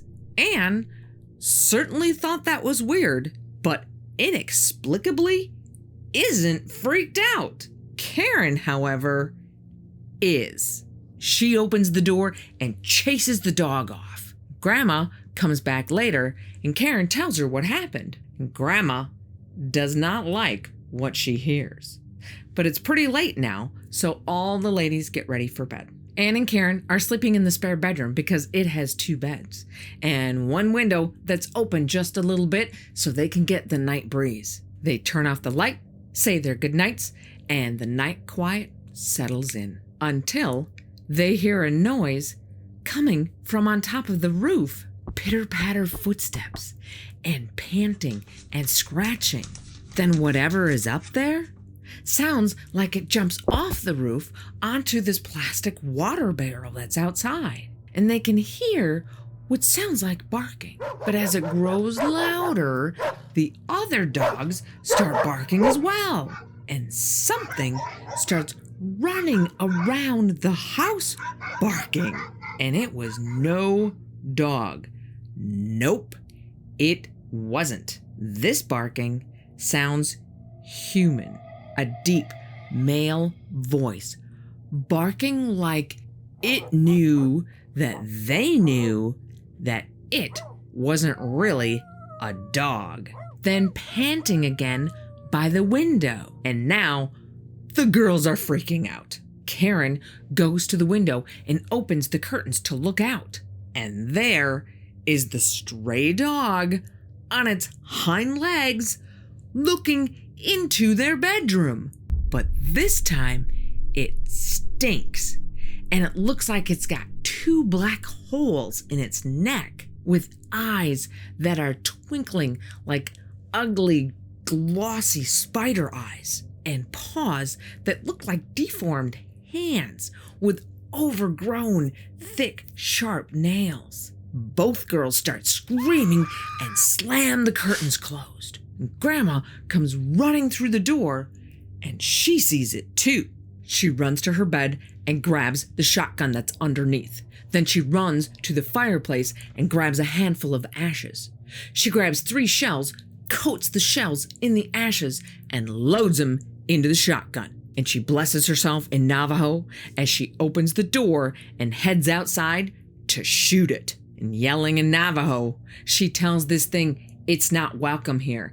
Get the hell out of here. Go prowl someplace else. And being a traditional family, the next day, Grandma calls a medicine man to come over. And he prays over everyone with cedar smoke and an eagle feather, blesses the house, makes them all eat some bitter herbs, and gives Anne an arrowhead. Apparently, she needs to carry the arrowhead and a small pouch of corn pollen for protection. And Anne says, so far, seems to be working pretty well. The medicine man said the dog was a skinwalker. The body of the stray dog, which was killed by the skinwalker, created an illusion so they wouldn't know it wasn't a real dog. He also said that skinwalkers tend to hurt people using some kind of human bone straw to shoot at someone, think spitballs, but deadlier, to get human bones